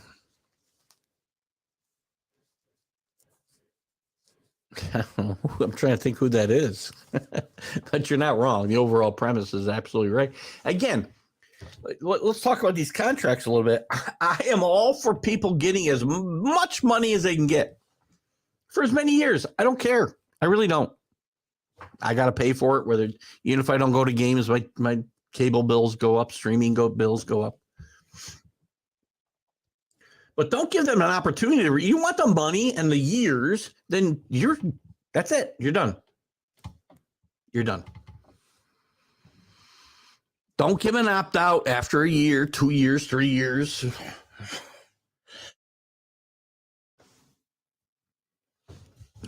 That's what's killing this. Guys they want it all. They want the long-term security because I could get hurt at any time and you got to pay me. But they also want the ability to increase their pay when that contract is obsolete after 2 or 3 years. Ridiculous. Maybe that's what Manny's is insinuating. Well, that they're not going to win? Well, I don't know exactly what you're talking about. What is he insinuating? I said he should say, let's go out and win it, and the rest will take care of itself. He didn't say that. Well, you're joking. Oh, Ozzie Smith?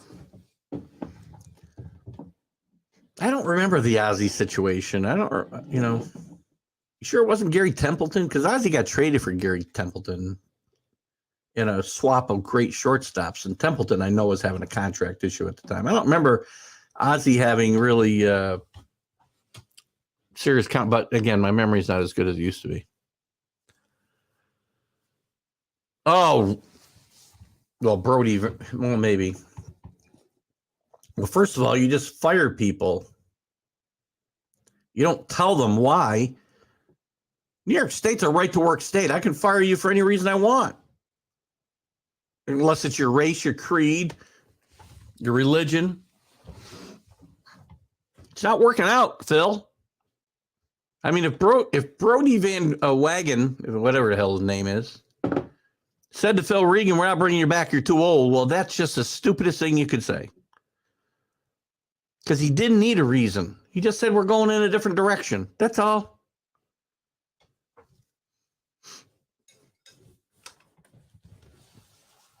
Now, it's a right-to-work state in New York State, but you can't say you're too old to be here. I can't say to somebody, you're too old, I'm not going to hire you. You're too old, I'm not going to keep you. Unfortunately, they can't say that to me either. Doesn't mean they can't get rid of me tomorrow. We want to go to a different direction. Just don't say that. I hope they say it to me. Maybe by saying he's not coming back, he's insinuating he wants to. Yeah, maybe he is, Carlos, yes. Thank you for the laugh and chuckle after that, because that's not what he meant. Let me move on from Major League Baseball for a second. You guys, we can come back. I do want to talk about a couple things. I want to go through some of the basketball yesterday, and I want to talk about Russell Wilson a little bit too. Let me just go through the basketball scores yesterday, the things that are important as we go forward here in March. There was a couple of big scores yesterday. Where'd my scores go? The top 25 we'll concentrate on. Houston rolls over East Carolina. Houston's probably going to, unless they fall on their face in the AAC tournament, they're going to get a number 1 seed. Arkansas playing much better basketball since they've gotten healthy. Nearly beat number 2 Alabama. We know about Alabama's issues. Miller had another big game despite the cloud hanging over his head. We won't get into that here too much today, unless you guys want to. We'll probably talk about it more on Wednesday night.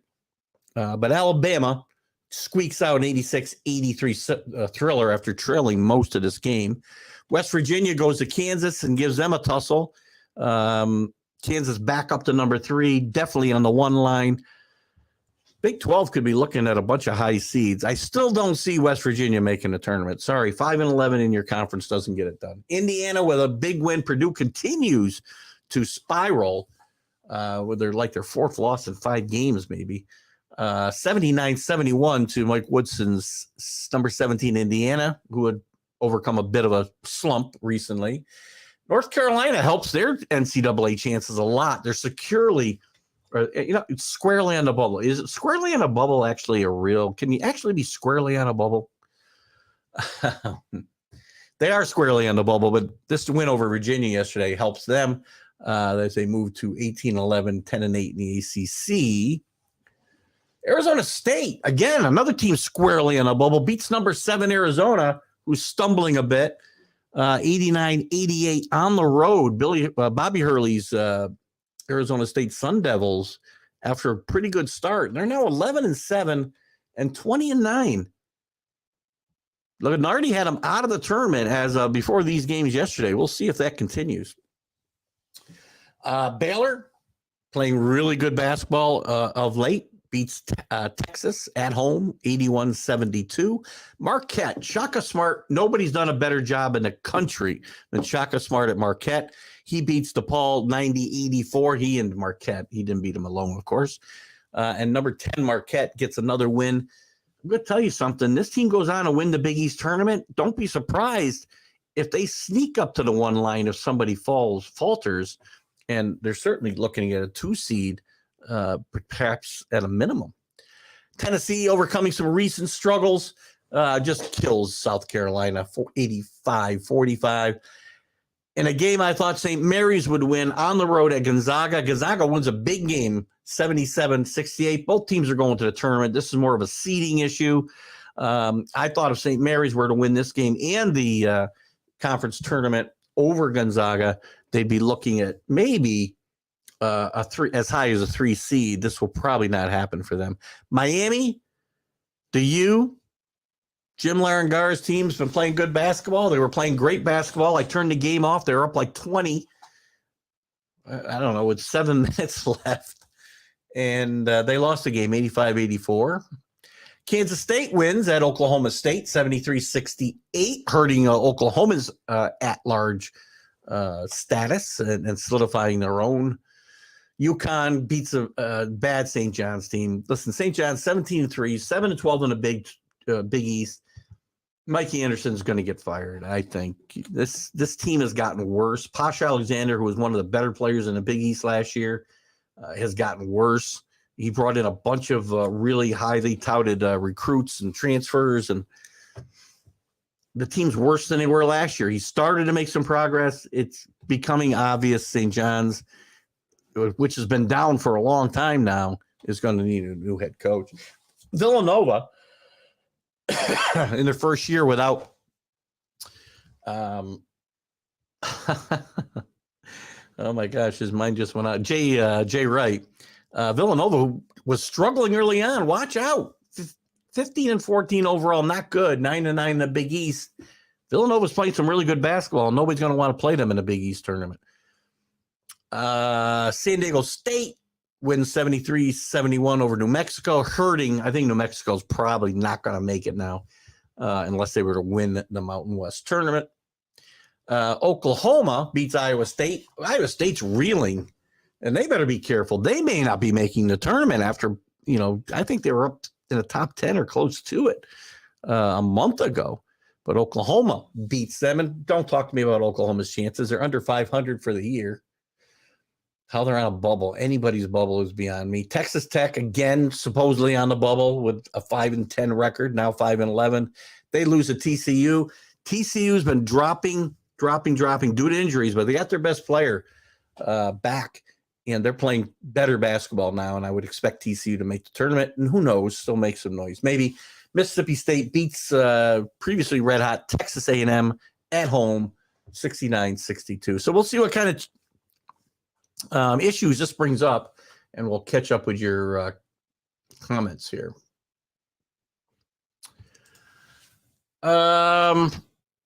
I've heard you're old before, Key. I am old. You got to be old too, man. Jesus, how old are you? Miller should be sitting at, we talked about this little Wednesday night, Neil. And I was unsure at that time. Rick brought it up and said there's no way he should be on the team right now. He should be at least suspended. He's not facing charges, but, this I've changed my mind after reading all of the accounts, which I hadn't read as of Wednesday night. He definitely should be on a team. And, I don't know whether this team's going to face a lot of scrutiny, a lot of tough crowds going through this SEC tournament and the NCAA tournament. And it's going to be very hard, I think, for them to overcome that. Although Miller's played very well with fans all over him for the last two games. And again, it's unfortunate too, because we have these conversations and what gets lost is this tragedy, this young woman losing her life. And this kid, while he wasn't involved, that he likely didn't know what he was bringing a gun for, but so my buddy calls me and says, "Hey, bring me my gun." I'm kind of going to say, why? Which, by the way, my buddy's not going to call and ask me for his gun. Jackson looked great for UConn. He's been a shutdown defensive player pretty much all year. The UConn's playing well again after some struggles mid-season where they dropped from, I think they were second in the country at one time to almost out of the top 25. But they're starting to round back into form just in time. And this is when you want to get hot. You don't want to be playing. You want to be playing like UConn. You want to be playing like Kansas. You want to be playing like Marquette. You don't want to be playing like Purdue or Virginia or some teams that are kind of fade, or Arizona, teams that are fading a little bit. ASU and Iowa. Iowa's down. Good point. I didn't touch on the Iowa game because they weren't in the top 25, but Iowa's down. I believe, Neil, you can correct me. They were down 10 with a minute left against Michigan State. Going to hurt Michigan State's chances badly. I think they were down 10 with a minute left, and they forced overtime and won the game. That's a bad loss for Michigan State, and they're obviously playing under some trying circumstances on campus there with a shooting tragedy on campus. But, obviously a big win for Iowa and a tough loss for Michigan State. In the article I read about the Reagan, that's how you spell Ronald Reagan, by the way. I think you got to drop the first A. Brody teased him and said he was too old. Don't tease people about being too old.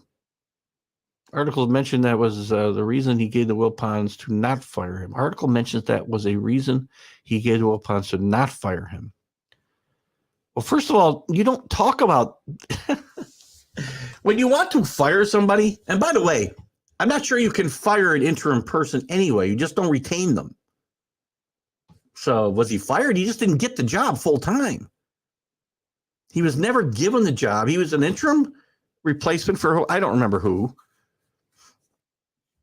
But you're not firing. And if you are planning on letting somebody go, you don't ever talk about age or race or religion or creed, because you will be in trouble every time. You have talked a lot about Oral Roberts. Oral Roberts, Kenny, I don't know if you were with us. I can't remember if you were with us Wednesday night, but I've talked a lot about Oral Roberts the last few weeks because they're playing great basketball. The fact that they're not ranked is amazing to me. And I gave some examples of teams I thought should be ranked, shouldn't be ranked, and Oral Roberts should be. Oral Roberts is playing really well. They're the best team in Oklahoma.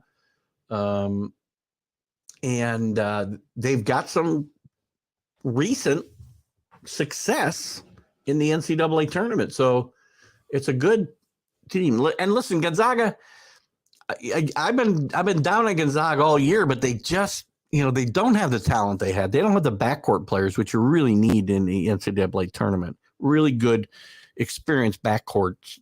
What really especially take, lesser teams further than better teams in a lot of cases because of the experience in the backcourt. But they do have some talent. Timmy's still a great player. And Gonzaga could still do some damage. It was an impressive win against a very good St. Mary's team last night. And Oral Roberts, as I said, I've been crediting you for that for quite a few weeks now. That Iowa game kept me from paying attention to the Rangers game, but it was worth the click. It was worth the click. I did catch the end of that myself. I always keep the Apple TV with the upset alerts, so I know where to go. Miller should not be playing until all the facts come out. I did see they frisked him. Oh my God. I hope not. Listen, Nate Oates didn't handle this well. Nate Oates, by all accounts, is a good coach, good person. He didn't handle this well from the beginning. He and somebody should have helped him out, I think, before that first press conference. And you're right, until we know all the facts. Because, listen, when I read the statements from the district attorney, it almost sounds like he wanted to charge Miller with something, but couldn't find something to charge him with. So I don't know. If he's guilty of nothing, he's at least guilty of really bad judgment. Don't bring your buddy the gun. No, I'm not bringing you a gun.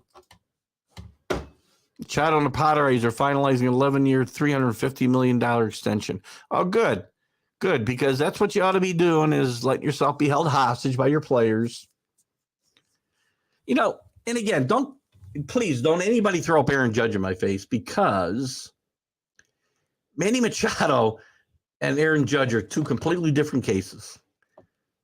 What Aaron Judge means to the Yankees is something far different than what Manny Machado means to the San Diego Padres organization. Imagine a perf guy giving spelling lessons. Who did? Oh, that was me. Well, I'm just saying, as maybe Ronald Reagan's biggest fan. Oh, my God. Oh, I might go over a few minutes today. I don't know. Alan, you okay if we start a few minutes late? I may go over a couple minutes because I want to talk about Russell Wilson. I got like 5 screens. It was too many sports yesterday. I can only get 3 going myself at a time without my wife having an epileptic fit. Alan, I just got notified about Manny. These guys. I don't know why I still got that up there. Anyway, I'll get some. You know what I want to talk about real quick?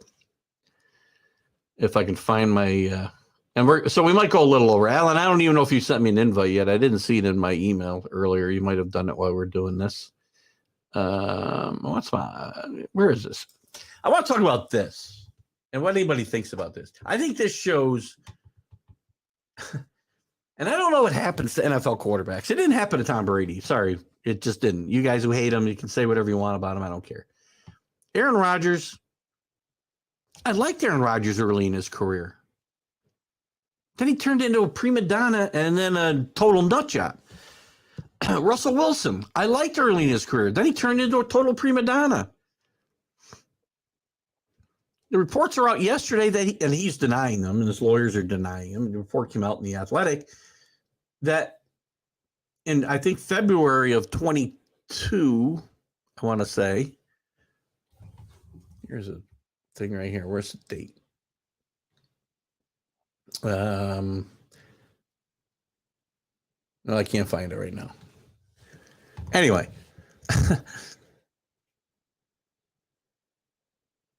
he demanded ownership fire Pete Carroll and Schneider, the GM, if they wanted to keep him and sign him long term. Now, it was always reported, at least late in his career, early in his career, he had a great relationship with Pete Carroll. And Pete Carroll, if there's a player's coach in a league, it's Pete Carroll.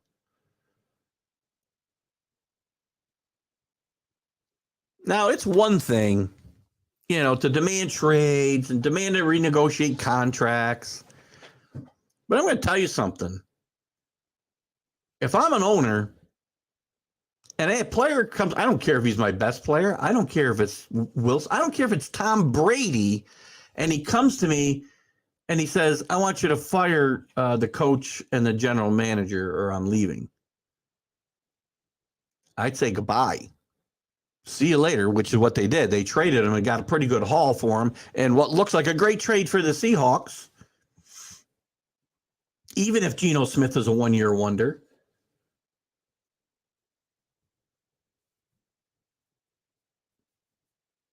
But how did these guys get to the point? Can you imagine Tom Brady saying, I'll stay? And by the way, who knows? Tom Brady might have stayed in New England if Bill Belichick had retired after they won their 6th Super Bowl. Possibly. Their relationship had reached that point. But he wasn't going to go to Bob Kraft and say, listen, Bob, and who, by the way, somebody who has a great relationship, father-son relationship, basically, Bob Kraft and Tom Brady. He's not going to go to Bob Kraft and say, trade, I want you to fire Belichick or I'm leaving.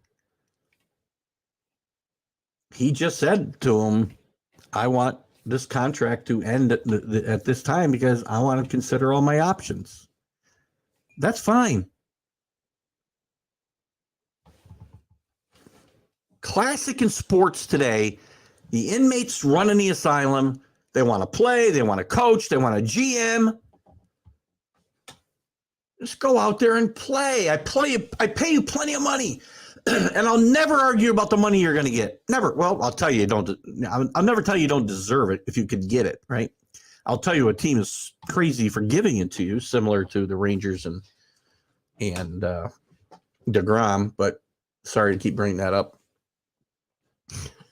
What do we got here? Where are you? Hey, careful, who am I going to get smacked by? I'm always pushing my luck. Can we just appreciate the work athletes do on the field and leave the other stuff alone? No, Carlos, I can't. Why should I? When that guy wants to be the leader of my franchise and he's a guy I'm expecting me or hoping he will take me to a championship, I should just care about what he does on the field and not the fact that he wants his boss fired and his boss's boss fired. That he doesn't want to just be the quarterback. He wants to be the coach and the general manager. No. The guys who go on the field and just play on the field and let that speak for themselves, then yes, Aaron Judge, I'll leave you alone. The guys who want to rip their organization right and left, the Aaron Rodgers of the world, the Russell Wilsons of the world, I'll continue to rip them, and I won't let their play on the field and appreciate them as athletes. Especially when you're expected to be the leader of the team, because it isn't just about your athletic ability at that point. It's about your ability to lead men. And I'm tired of having this conversation, Carlos. God. If you just want to watch sports for individual performances, then fine. Then stop telling me you want the Jets to win and you want them to do this or do that. Because you don't care about winning if you don't think anything matters except what a guy can do on the field.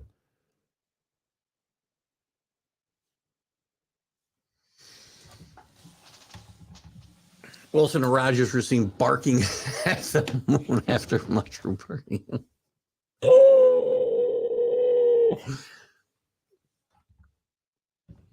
By the way, did you see the cave he was in? I think Puxatawny Phil would love that place. King-size bed, nice bathroom, beautiful bath.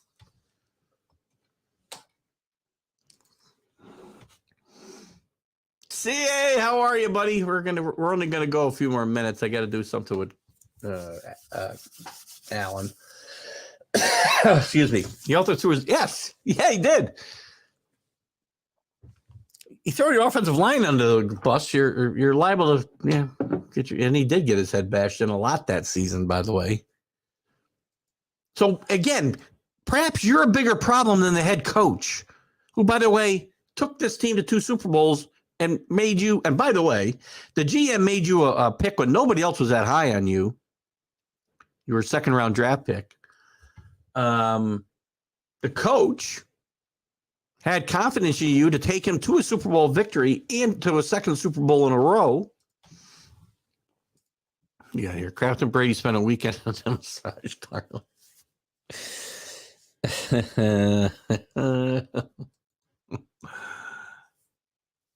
Oh, wife. Your wife's going to smack me? Or my wife? I don't know what I'm talking about over here. From my understanding of things that are said in hallways, boardrooms, golf courses, and saloons, most of the time are just people sharing hot air. Right. So the guy walking into the owner's office or talking to him in the hallway outside the owner's office and saying, listen, I'd really like to stay a Seahawk, but you better fire the head coach and the GM. That's just no. And you know why they don't come to fruition? Because it's nonsensical stuff by people who are narcissists, self-absorbed, not narcissists. I guess it's redundant, right?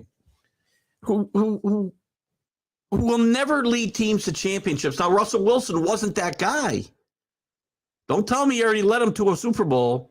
He did. He was never leading him to another one because he changed as a person. And if you don't think so, just watch. Just watch and just kind of look at his life chronologically since before they won a Super Bowl to today, or even the last few years up till today.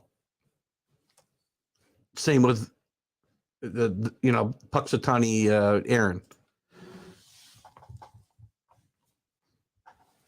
Okay, well, as soon as we get done here, we'll wrap it up here in a few minutes. Sure, let them murder and rape. It's okay if they're athletes. Actually, another excellent point. Thank you, Kenny, because I was looking at this just from a bad person perspective and lack of leadership perspective on the Aaron Rodgers and the Russell Wilson side. We shouldn't care about whether guys are out like Ray Lewis and involved in double homicides or Deshaun Watson, having unwanted relations with 66 or 166 or whatever the number is now, masseuses. We shouldn't care about any of that because the reflection of man's character shouldn't matter at all. I said I would never say Deshaun Watson's name again. I did.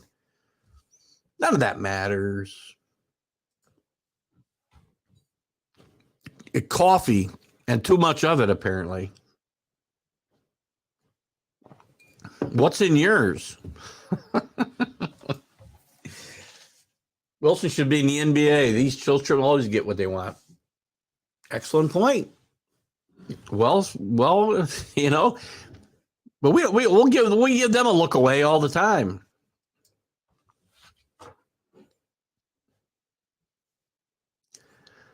Wilson was a 3rd-round pick. Well, I thought he was a 2nd round. My bad.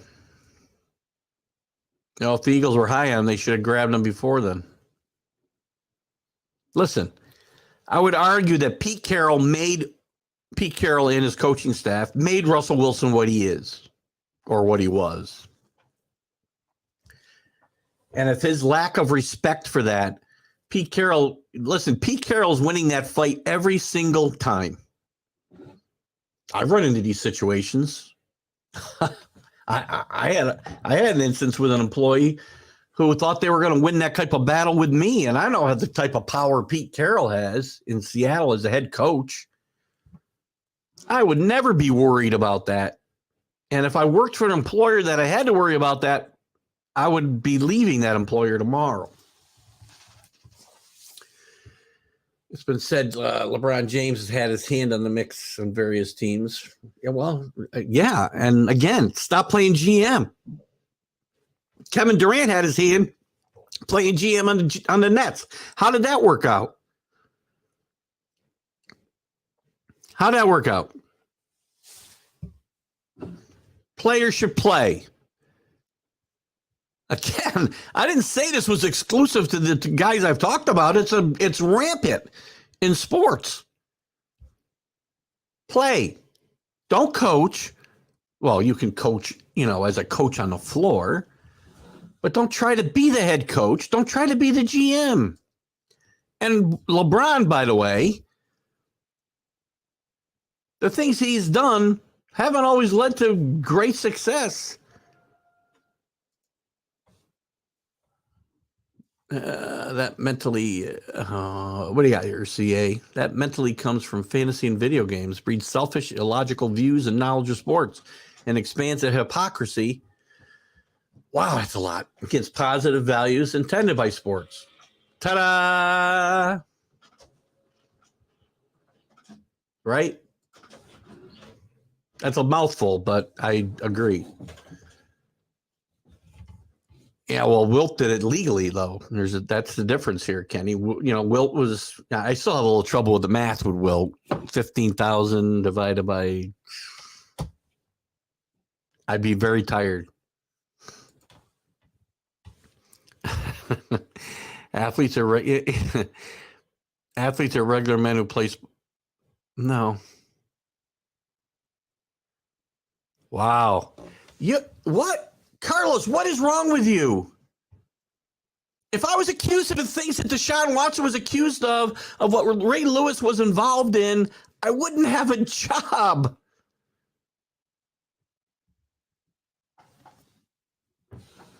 Man, oh man, what is in your coffee, for God's sakes? I get it. I got it, CA. Yeah, you're good. You don't have to correct spelling on my show. Yes, when you finally retire, then you can be a coach / GM if you hold both those jobs, by the way. It's a good call, Drew. Oh, my God. Carlos, you really think that in the real world you could get away with the things that... Oh, my God. If I was quoted, with anti-Semitic, not that anybody would care to put my quotes in the paper, but if I was quoted, with anti-Semitic comments like Kyrie Irving and some of the other guys, and be involved in some of the awful things like Deshaun Watson, Ray Rice, Ray Rice lost his job, Ray Lewis, and a gazillion other players that I don't have time to mention, I would not have a job. It's pretty simple. You don't work in the real world if you could just do it and say whatever you want.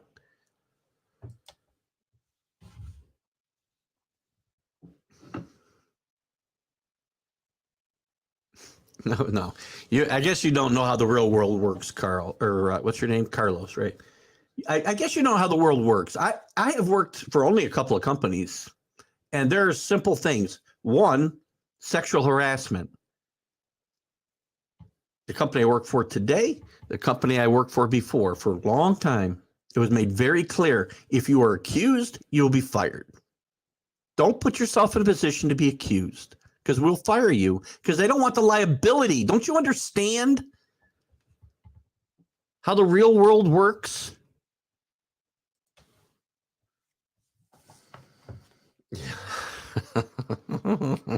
Let them think. Just don't speak.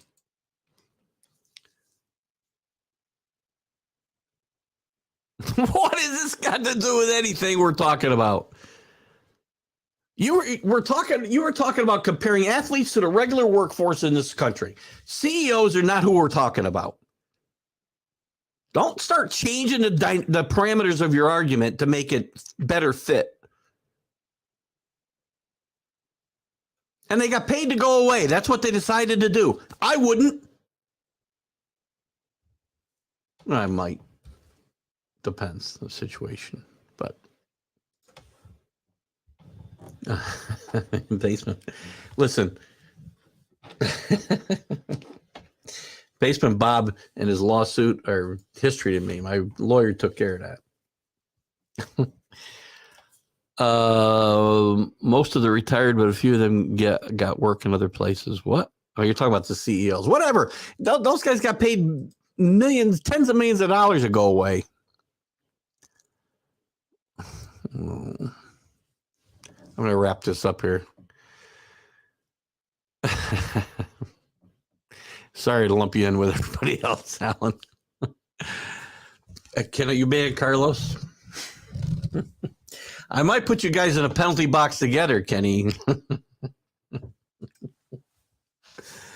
Overwhelmingly the opposite, Carlos. They didn't receive correct consequences as a reason to voice. Exactly. By the way, hello.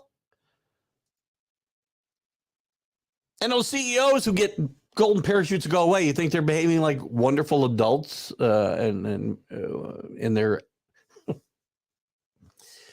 oh God.